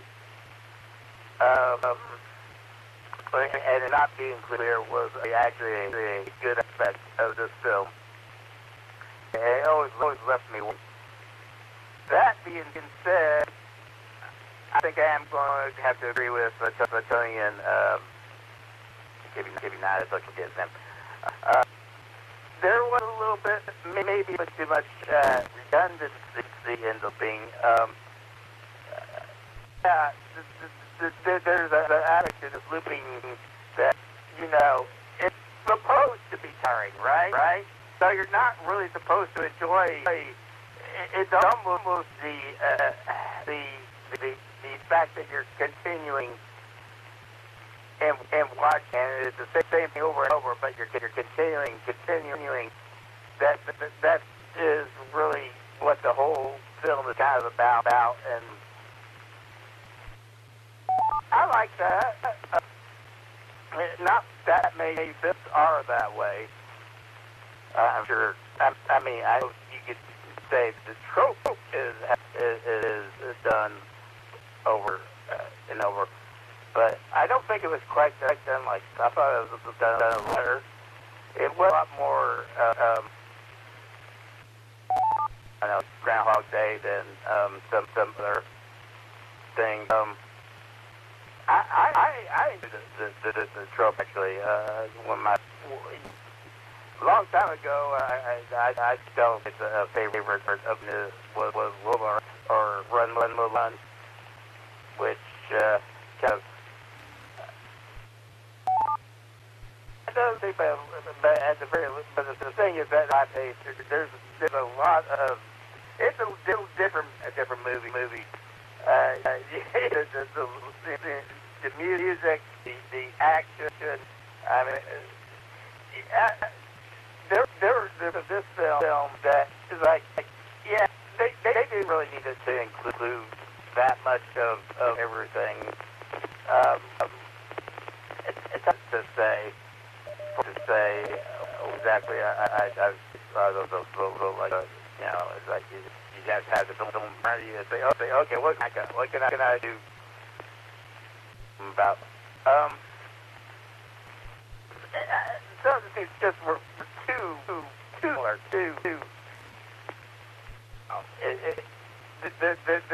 There's other films, you know, you get this. I felt like you do see more aspects of each different scenario. Whereas this thing, you saw the same, getting up, looking at his dog, whatever. And it's like, yeah, I would have appreciated a little bit more a change of view for each of the different. But no, strictly speaking, each redo of the memory was kind of different, but maybe not that written enough to really, you know, make it fulfill it, you know. I was honestly happy that we had a film that I did enjoy the whole way through. In fact, like last week, I had to stop after 30 minutes. I don't know how Spielberg had I don't know, that was Interstate, whatever it was. Now I'm rambling off tangent here, but I forgot that how kind of annoying it was. I don't know if it was a short was, but anyway. I'm sorry, I'm going completely off track with that, but no, it's approved. It could have, but I approve generally speaking. Keep that busy, WW.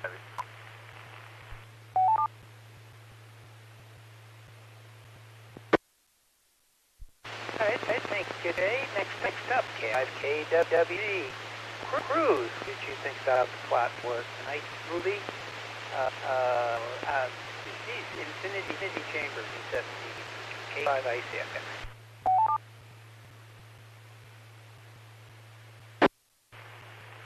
K95 KWG, the big with. I enjoyed this a lot. It was one of the better films that we watched in the last year, I thought. I enjoyed it, thought it was well written, well acted, casting was good. What little there was with the human thing in the film, well, I guess it was 5, 6. But I just finished it about 2 hours ago. Let me reset. And so I'm still processing it in my head. When it ended, like I said, about 2 hours ago, I thought, well, that was, a happy ending. And as I've been mulling it over and then listening to you all, everybody seems to have the same indecisiveness I do is about what was that ending really about. And I'm pretty much on the side of this was a tragedy, not a happy thing.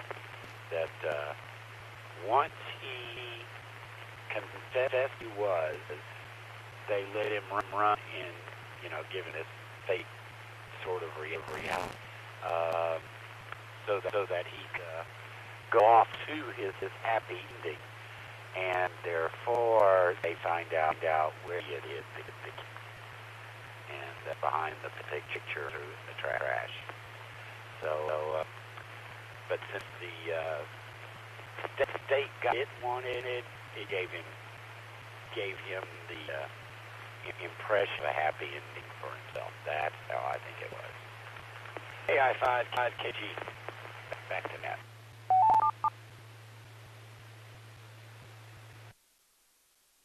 Sorry, crew. Yeah, the ending. Next up is Brenda, WP50ZL. Brenda, what did you think about the plot for tonight's movie, Infinity Chamber, KD5ICX? This is WP50ZL. Well, I liked this movie a lot. It really kept you, it was gripping. It really kept your interest. Well acted and well executed. So far as plot goes, it was a little annoying when you couldn't figure out what was going on. Is it real? Is this a dream? What is it? And you kept trying to figure out, what is this all about? And they kind of strung that on too long, I think. Well, through the whole movie, you didn't know why he was there, or what he was doing, and who had captured him, and he just left it to guess, and so are we. So that was a little bit annoying plot-wise, but it all kind of together in the end. That is one of those like Groundhog Day kind of things, where you relive the same thing over and over again, and the frustration on those things is enormous. And you had a frustration here, and he's trying everything he can to figure it out, or to get out, or do something that can help him, and it's just really frustrating. So okay, back to net at WB50ZL.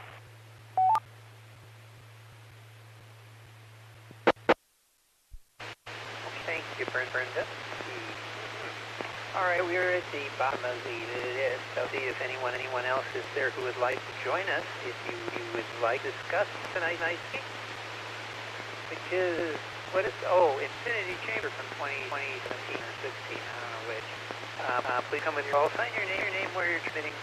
Well, I don't have to do that, but let me know if you saw the movie or not. Or just want to talk about, this kind of film versus reality sequences and with which, then this is the discussion to have.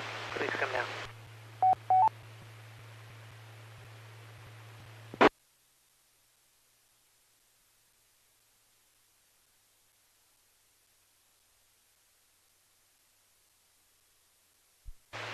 Okay, hearing none. Let's see my comments.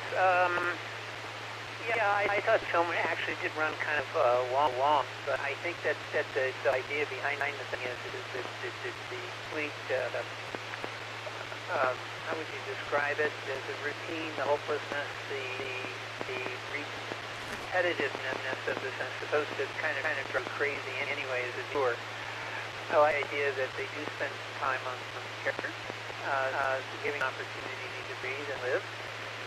Certainly felt that Frank, I had an attachment for Frank towards the end. I thought that he no matter what had happened, first I thought he was just this innocent bystander, only to find out later on that he's not. An interesting plot twist. But the idea of somebody confessing to something, this is not something new. Amnesty International talks about these types of interrogations all the time. It's repeated over and again. And the plot is the storyline is repeat acts of prisoners, or repeat the storyline as an interrogation method.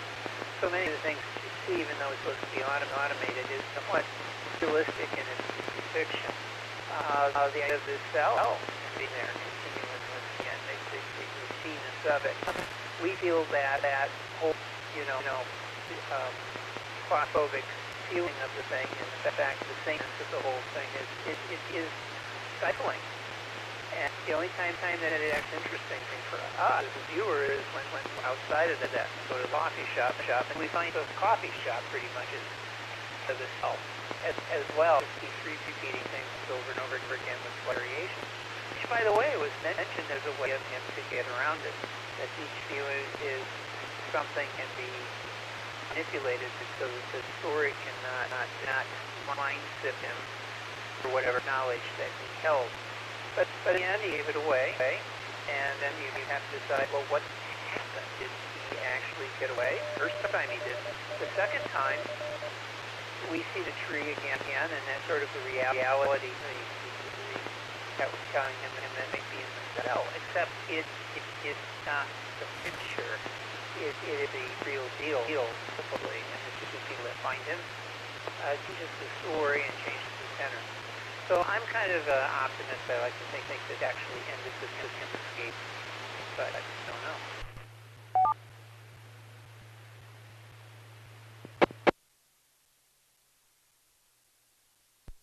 I think it's the whole idea of, what is it? I'm trying to do the Stockholm syndrome type of thing plays in this, or the interrogator, the good guy, bad guy. In this case, it's a good guy because we have a bad guy, except for maybe the drones and the relationship that builds between the AI and Howard becomes interesting. I love the thing and this has been done before with phone calls, where somebody calls you on the telephone and wants to sell you something, and the person's very good English. Many don't. If they speak English or good English, then Frank figured out that saying the same thing over again invokes the same response. And this actually happens in these phone calls because there's either an AI thing going on, or more likely another person. But all of the pat phrases that you've heard are rehearsed by people selling stuff. So he discovers that there's nobody upstairs, and yet that's the only thing he's got. He's the only companion, and essentially Gabby. We don't know whether he's actually the computer in disguise, or a mind-seeing device, or what. We don't know. And it makes it a very interesting situation to try and understand what the heck is going on.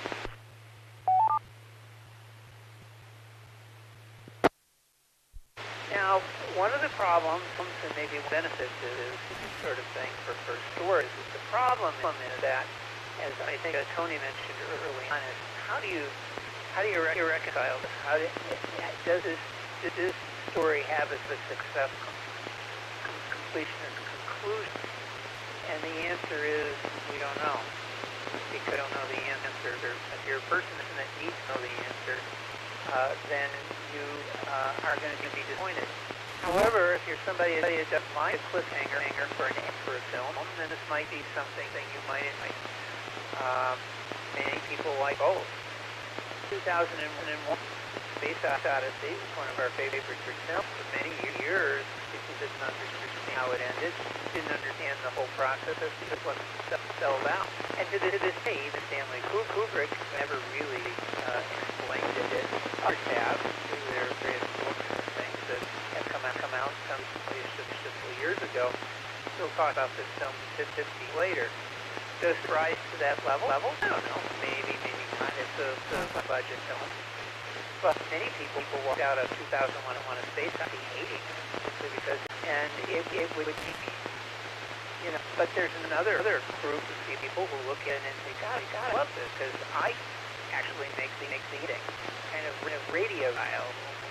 The picture, what actually happened and how did it happen and is it satisfactory? Well, if the ending is what then it is satisfactory. If it's the ending you want, and you derive that from movies, then it's satisfactory for you too. But for a lot of us, we want to be realistic or understanding of want a literal ending with a progression, which is what we always talk about. What do we get to point A to point B, point C? Because if all we do is repeat back and forth between B and C, we're going to go nuts along with character.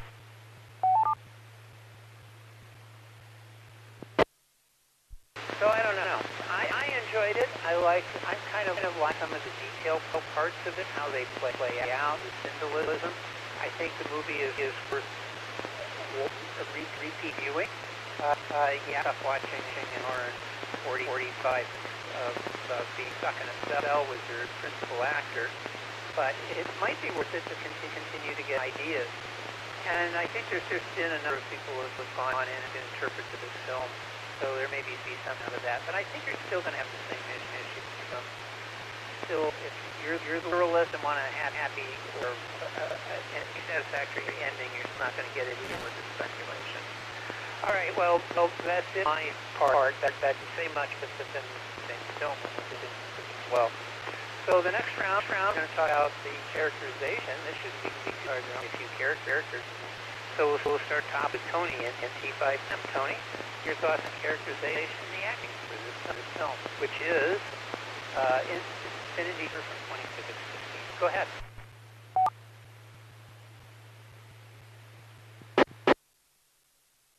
Well, thank you, Tom. I appreciated everyone's comment. I really would like to thank you for being net in control and sharing your thoughts, too.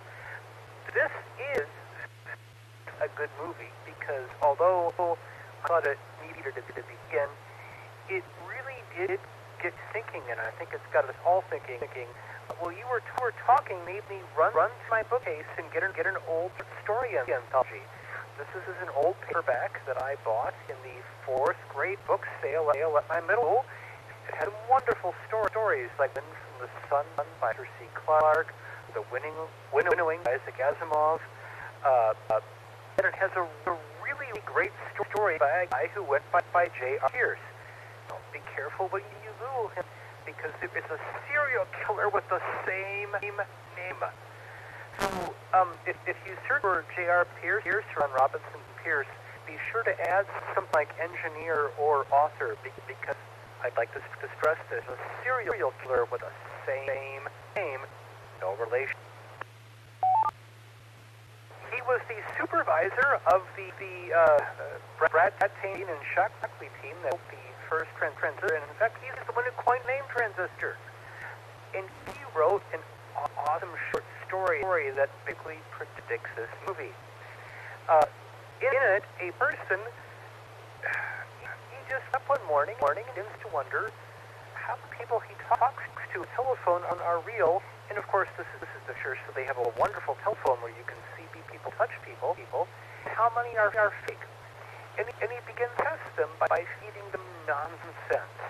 You might say, Argo, bright day, garbled? And Howard would say back, yes, it is a nice day. Would you like some coffee? And that's exactly what the protagonist of this short story is. He does the same thing that the protagonist of our movie does. He tests the system with repetition and nonsense.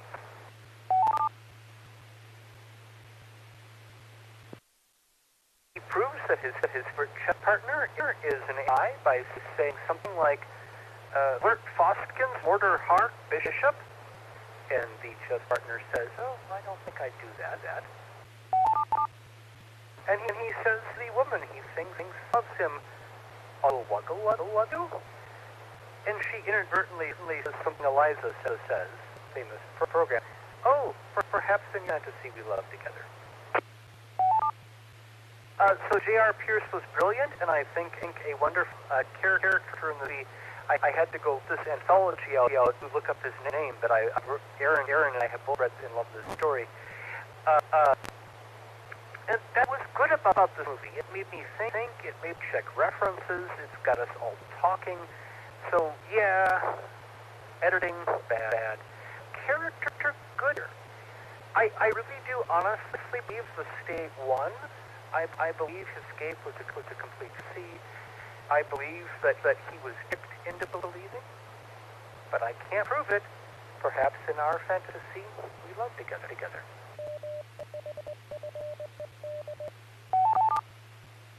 And we just don't know, and that was great, but I really do debate him into revealing almost by endless repetition.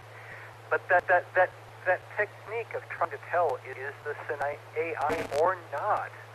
Does it pass the Turing's not just human? Does it have a boutness? Does it know what I'm talking about? It was a wonderful thing that our protagonist hit again and again. Good morning. Good morning, Frank. Would you like a cup of coffee? Good morning, Frank. Would you like a cup of tea? Okay, I won't take that time by doing that more than twice. But I wanted to mention that short story because it was beautiful, and I read it when I was only 10 and a half, and it stuck with me, and I made Aaron read it. Yet I think it predicted this entire movie. NT5.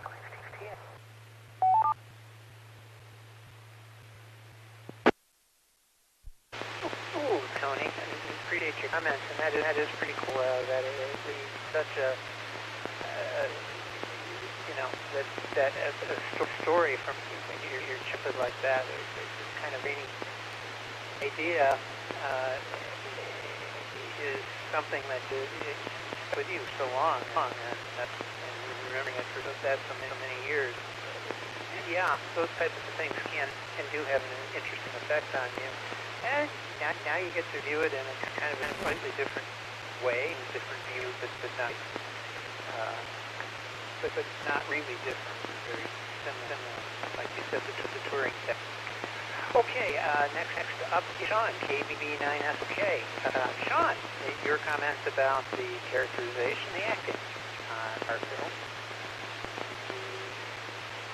D&D Chambers 2016, K5IC.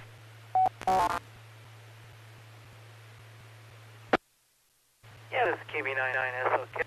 Yeah, as everybody spoke, I guess I realized I never really I thought about the how it actually ended, and I guess I did also ended up on the side of the optimist and felt that his final escape was real. But yeah, no, I definitely contemplated, was it just still trapped in the memory, and as everybody said, that's the key to this is you got to make up your own conclusion, and I guess I'm choosing to that he did make it out. But and I'm kind of a side note, I do think it is interesting about the AI. I have no doubt that to some extent that is going to be the future extent that maybe every prison cell will have an eyeball, have it that the eye keeps down the prisoners and does provide and make decisions. So that part I forgot to kind of thought that it is a little bit of a glimpse of our future, and also this movie has that warning of when you have a controlling state opal, where literally everything you're done is scanned and monitored, a lot like it is, in ways even out today in China, so it's it's definitely a thing that as a society we got to keep lookout for. So, so yeah, that part of it was interesting. Yeah, actually about characters. So, and as there was a lot of characters here, but I will say that you know, even though I kind of put this movie in the category of okay to probably better than okay, you know. I did like the acting. I do think the acting was some of the better acting we've seen in a while.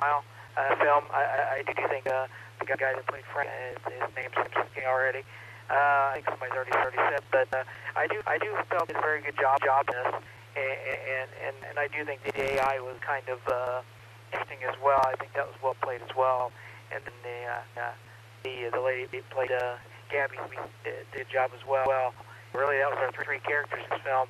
Other than, you know, when Perfect Dreams meet the other guy, but so yeah, no, I do think the acting was good. We learned more about Frank, him just, you know, I guess just going through being a cabbie. Actually, as already said, seen this in many films, and obviously have people in real life. They've been, you know, during wars captured on their land, and they're essentially in a whole place. And a lot of them do just go crazy. Because of that isolation. So I think that the guy who played it did it very well. So yeah, I enjoyed the acting. Not to say other than that. So anyway, Annette, this is KB9S. Okay. AG55DW. Just think about the plot and the actors. Our film KE586.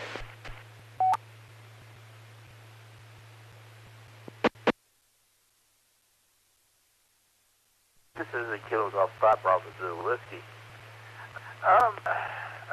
Yeah, I not really think it's something you can say that hasn't already been said. The stuff that I think mentioned I kind of want to comment on, and now I'm kind of losing it because I'm like, okay, how do I relate this really to characters and stuff? Because it's really kind of back to plot. The whole, repetition of you know, repetition of inquiry or you know, make it a little nonsense questions. That was well done. Just the whole interaction. And what was really more interesting to me was, yes, they actually varied the robot Howard inflections, and still, it was kind of like a speaking spell in a sentence that I don't know. I remember a certain key on one of those things. It was press it over and over and over. Later, no, I'm getting way on that tangent here. Wow. Anyway, to finish my thought, even the way outside is like make different calls. But anyway, but it's that kind of repetition. It's the reflection of Howard. Always indicative of or didn't always follow from previous interactions. It changed, but is still essentially the same. And how that I don't know how much that is really acting, but just direction. But I thought that was pretty cool.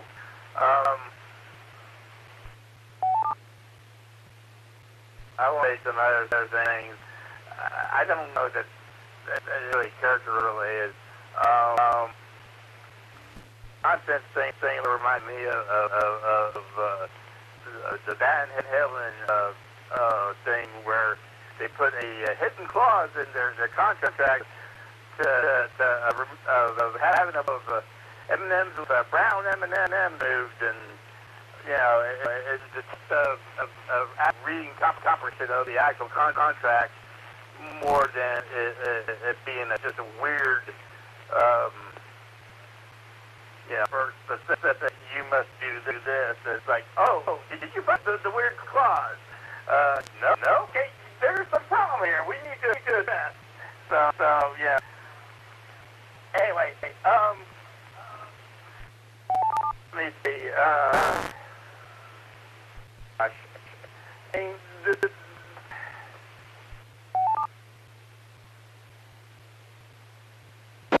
I see. Yeah, I've forgotten the names of Frank. Okay, so we had Frank and we had Gabby, who turned out to be Madeline, and whatever. We had Fletcher.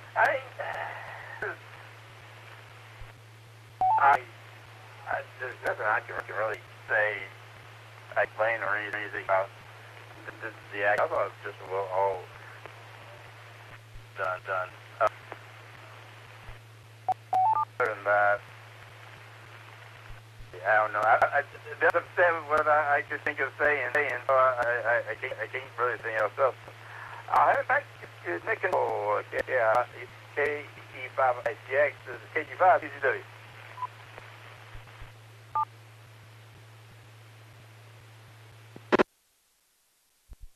Nope. Thanks. Okay, next up is Cruz, KWG. Cruz, what you think of the acting and characterization for our film tonight? K5IGX.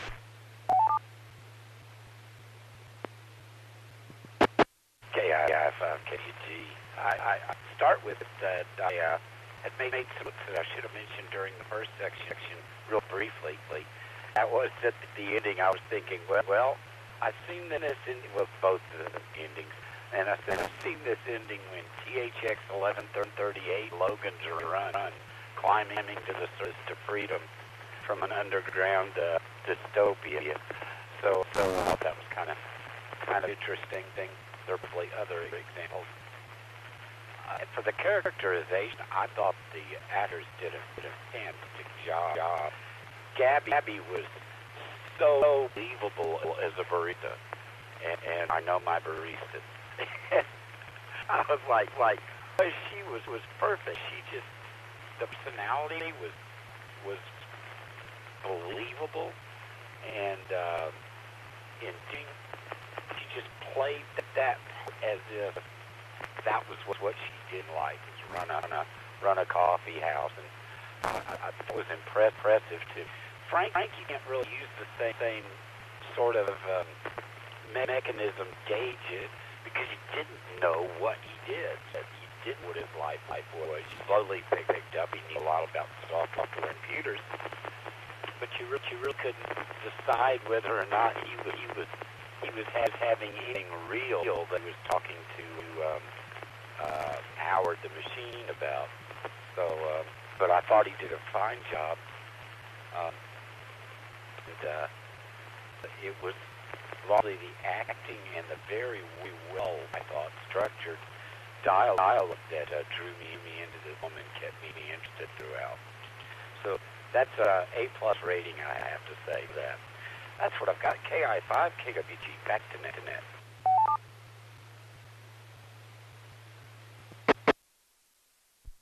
Okay, thank you. Cruz, next up is WB550L. And your thoughts on acting and characterization for a film.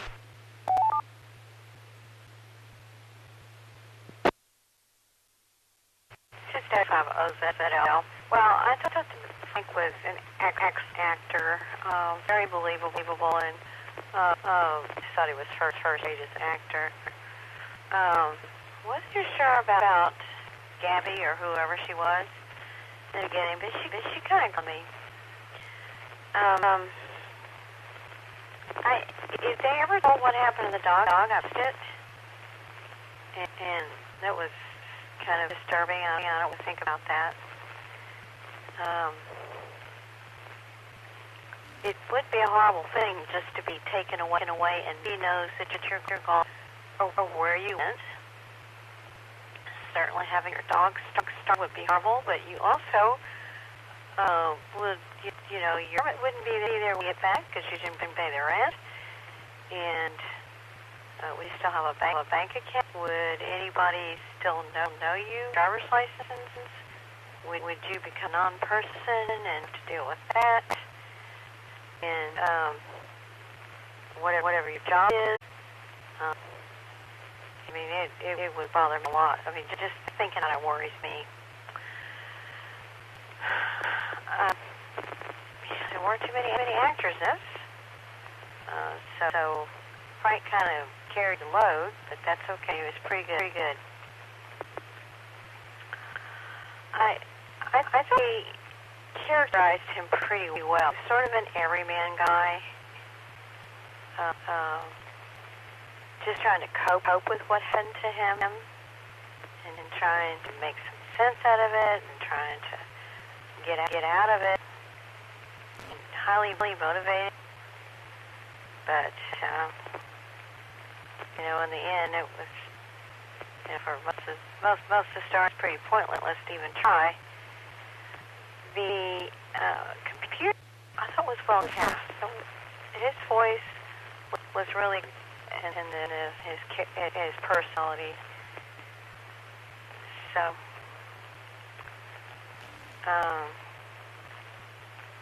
you almost think he's a real person for a while. Okay, back to the net. WB5ZL.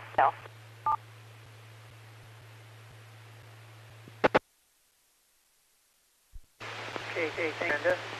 So where's the bottom notes again? I'll go ahead and anybody who's out there who would love to discuss that. Who has not checked in yet, I'd like to discuss nicely, which is the checker from 2016. Please come now is your time.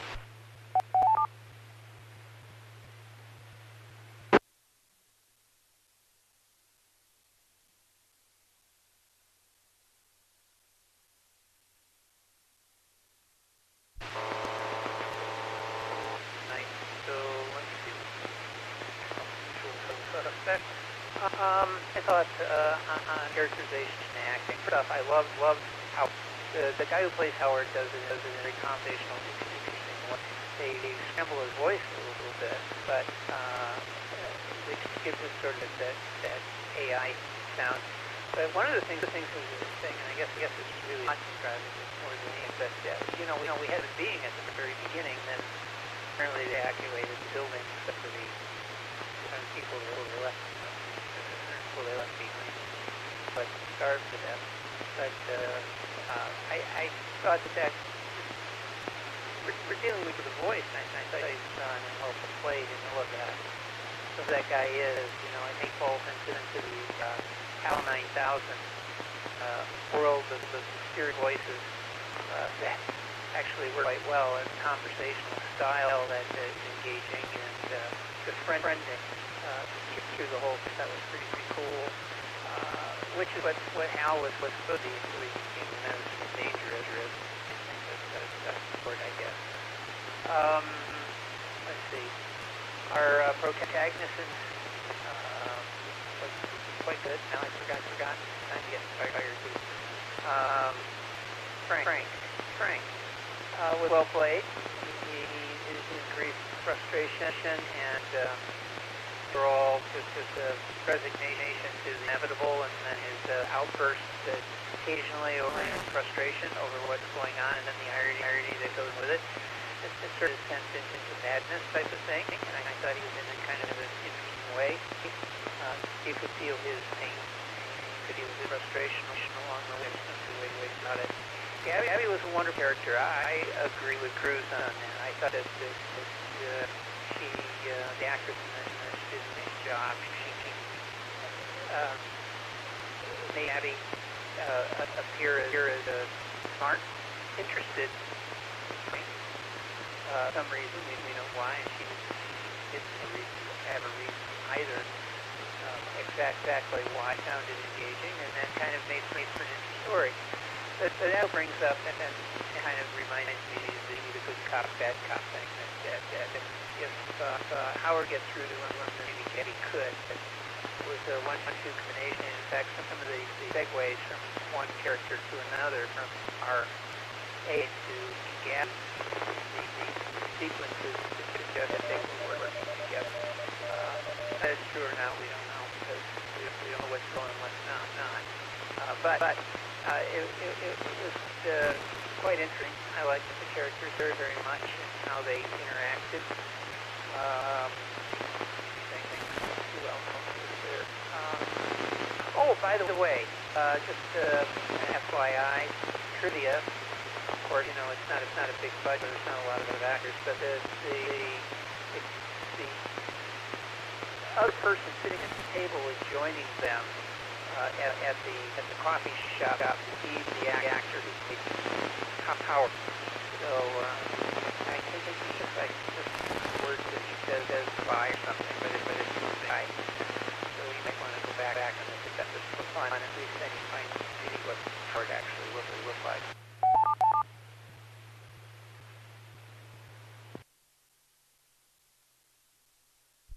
I don't know if I got anything else to add on in that. I thought our three characters were quite fascinating. I enjoyed them quite a bit.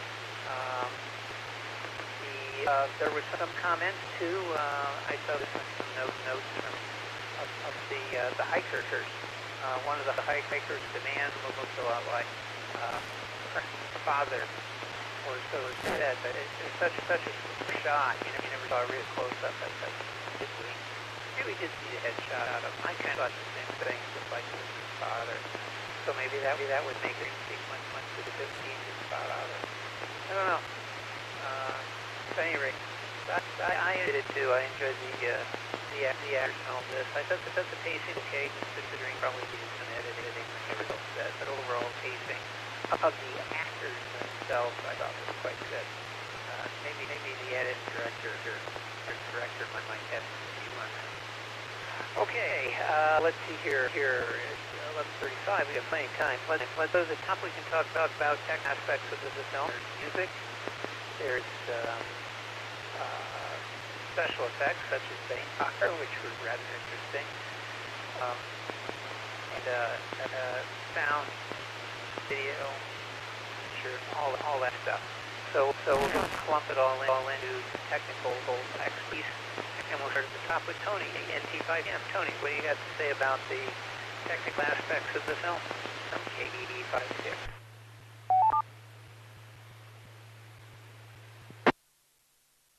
Well, I think they were generally satisfactory.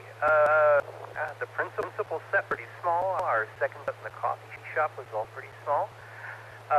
But I think they did a good job using the resources they had. In an appropriate and fitting way.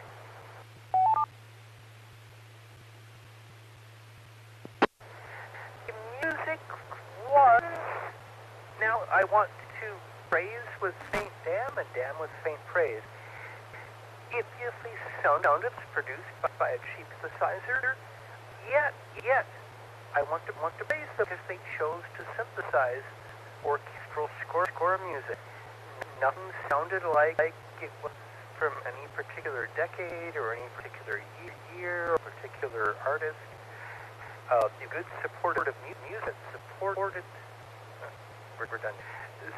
music that supported the element of the plot without ever making me annoyed by like the guitar motif that happens again. So I don't think they had a lot to work, but I think they used it very well, and it never distracted me. And for a low-budget film, that's high praise, I think. And 5 TM.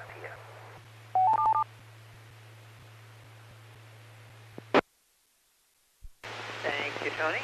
Yeah, I kind of would agree with you. KB and SOK, Sean, what you think about the technical aspects of our film from KED5?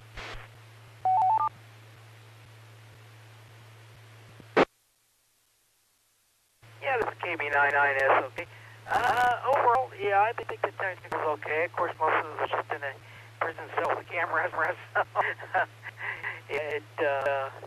yeah, if we want to get nitpicky and this was a real situation, I guess we'd say there's a few little things.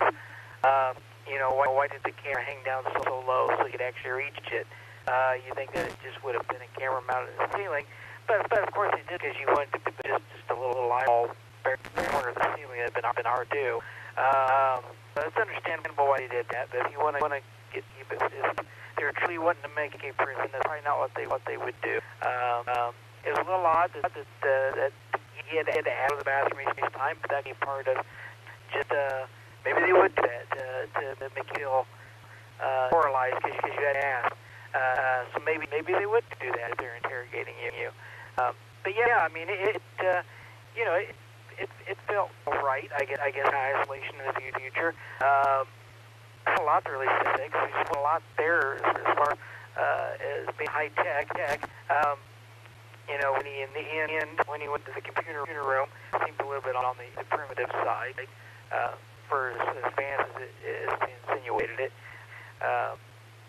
If you make fun of them getting into the side of the computer stuff, why was the virus on USB-A and not a C or something more like the other why they make it look like the glass plate? But no, it's okay. So I was fine with the effects. It never took me out of the story at all. It's good because a lot of times in the Hebrew films, it can take you out of it. A little like last week's film, where they had such, the cheap wooden doors and, supposed to be into the chamber and somehow or another that's going to keep it sealed. And, that was one of the big issues of last week. So the special effects never took of it. So I guess that's the key there. And yeah, I thought the music was okay too. I heard some comments on the music. I forget, I think they actually had a real song that dance with Quick Regrets because I actually recognized it now what it was. So, but anyway, yeah, the music was fine. I thought the audio was decent. And I tried to listen for everything since I missed that last week. I didn't hear any. I think that was fine as well.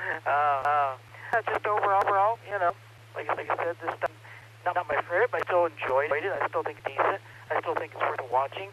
So yeah, all decent. Back to that. KPB99.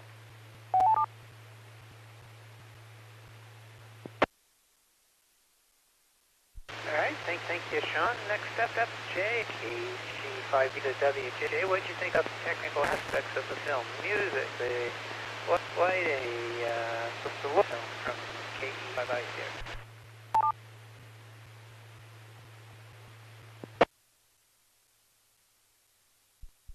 This is the K5BW. And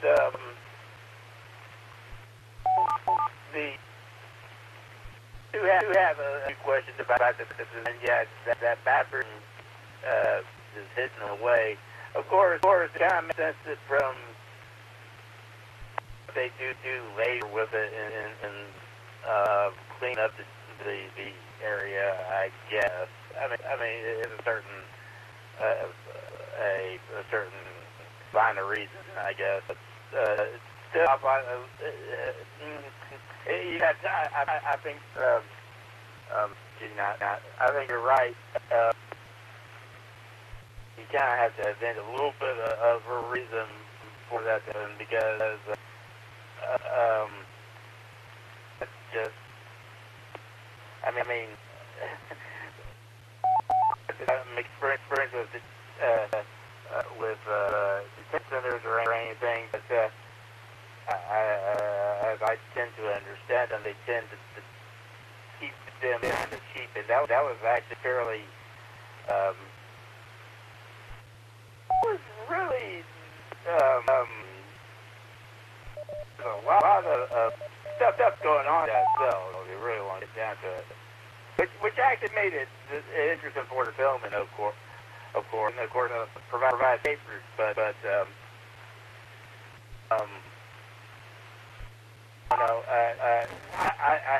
think it's fair. It's maybe one of the weak aspects, because no. I think it's a strong and weak aspect, and I actually don't know that the film could work without the ring a little bit overcomplicated. So I don't know. Of course, the moving camera. I just. I'm sure it's so obvious, but I mean, it's hard not to think about development and shots of Hal with the red eye camera or whatever it was. It seems a little bit more a more other interesting version of that, but you know it's still seeing it's too much like callback. I don't know if that's a bad thing or anything. It is what it is.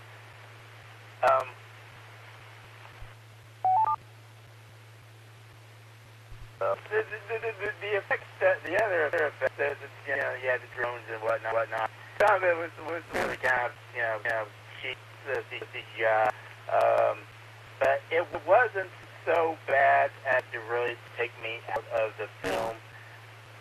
Maybe for a split second, it took me out, but I was like, oh, okay. So that passed in on Will that they used to power the facility, presumably. That didn't look quite like I would hope it would look like. It just looked kind of cheap, but whatever. There's stuff. I agree with their comments about the audio and music and whatnot. Have nothing to say there. I guess something else I wanted to say. Can't think of anything else. Alright, so, and back to next person, the KG5BZW.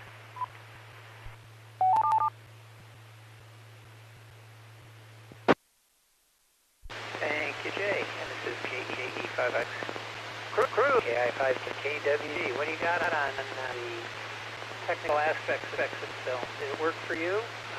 What did you like? What did you like? KI5ICF. KI5 KG. Not much here. I never did have my section, but apparently legit film. I was just reading about it. It's still in basically nip cartons from a dumpster. not realize we're not supposed to be thrown away. Apparently that was as far as I got, but that was the wall apparently of his prison cell, and I'm pretty sure the major part of it was filmed in an actual Starbucks, but I never read that.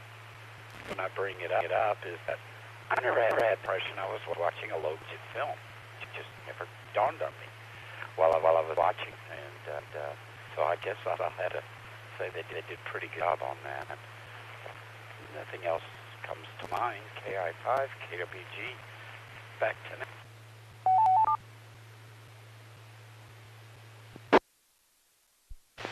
Okie short and sweet. Next up is Brenda, W5OZL. Brenda, which about the technical aspects of our film from KE5ICX.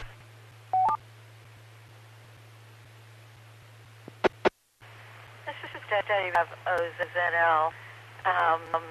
Well, let's see. I thought the set was pretty good. It just felt bleak in it, and it helped set the mood for horrible thing that's happened to this poor guy. The special effects, there weren't too many. This wasn't that kind of a movie. The music was good, I thought. And the costumes were unimportant. They didn't either add or subtract anything. They weren't annoying, I'll say that. But it's late. I'm tired. I just don't have many thoughts left, so I'm gonna cut it off there. WV5ZL.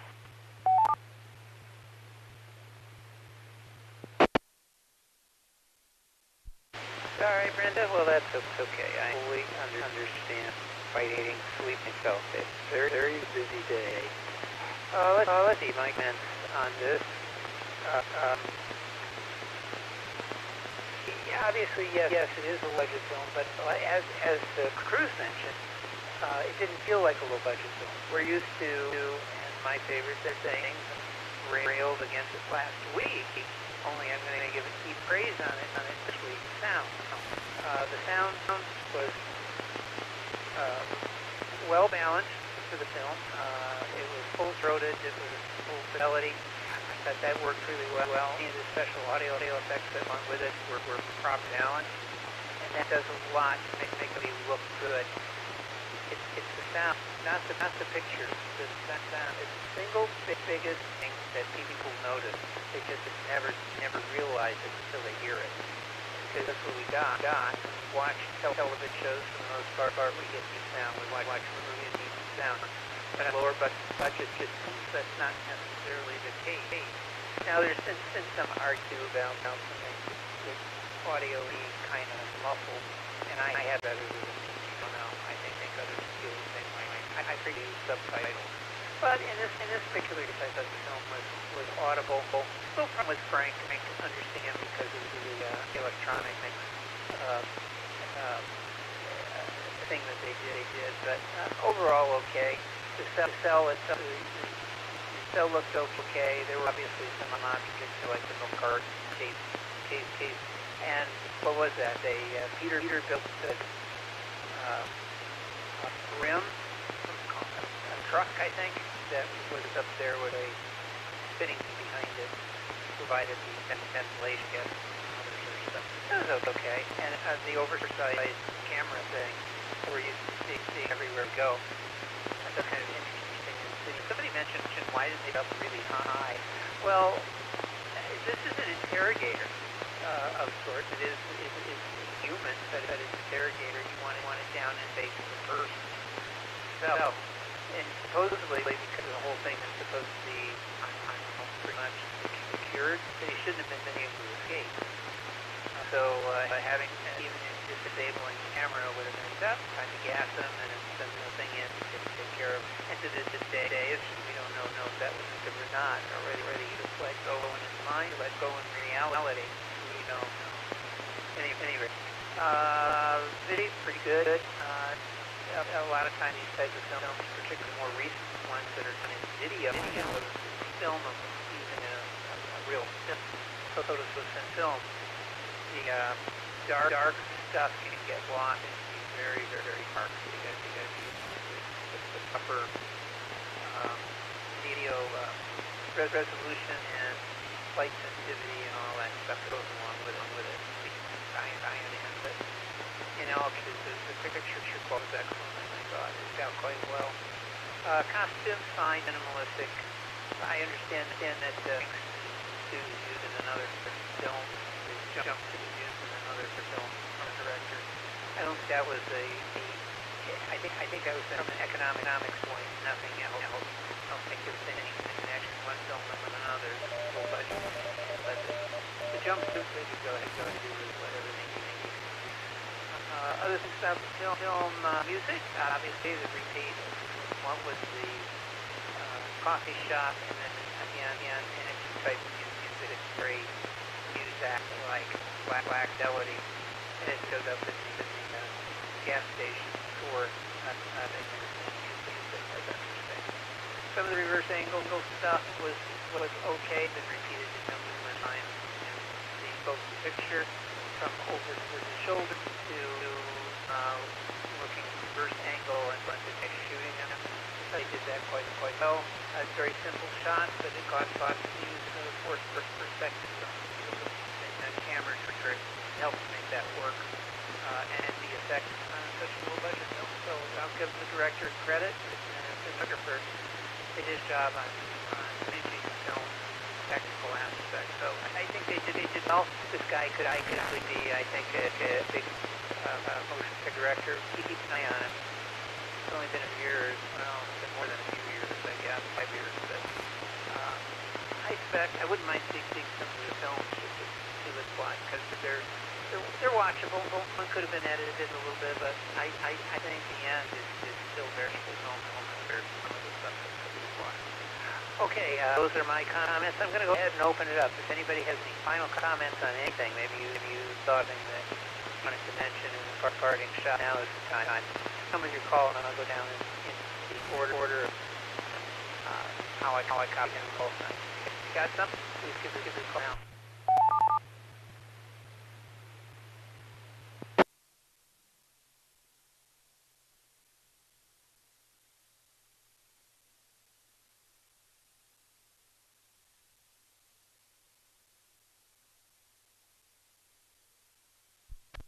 Okay, I think everybody's really tired. I know I am. I had a very busy day. Pleasantly pleased to find out yesterday I was to boost our movie collection and voting down into the fine films I had found that free streaming. But I found one that I immediately to the top, and it was one that we've been thinking to see for quite a while, and Short Circuit from 1986. Hopefully, God's willing, that film will be available for a week. That's why I looked it up. It's 42, maybe for the 1st of May, so we will see it. All that information is the Astronomy movie Facebook page, and I will send information. I'll try and get it out on Sunday rather than on Wednesday like this week. I did a lot of traveling, so I kind of made it to do it in a normal time. In fact, I was traveling on Sunday. That's the reason I did a lot on Sunday. So I will try and do that tomorrow. Make sure you get it out. Don't forget to go to the Astronomy Facebook page. Go under Guide, G-U-I-D-E. That's one of the things to listen to God. Some cool ones coming up. We have our Men in the Moon, Mad Max. There's the Beastmaster. The first Men in the Moon hasn't been available for free streaming for quite a while, and I don't know if to see. So I tried to get that one in before the May. So easy there. That's it from me. Day 7-3 to everybody. Thank you again. Net, and it's always nice to have a decent or one that we can talk about. I know that the bad ones are fun to talk about too, but yeah, they always refer to the same problem. So kind of brings us in reach like Frank does the storyline. So I'm going to say good night. Maybe I'll stay up. More likely I'm going to bed. So have a good evening, and we'll catch you here next week. Same bad time, same bad channel. 5 ICX. Now clear. Bye.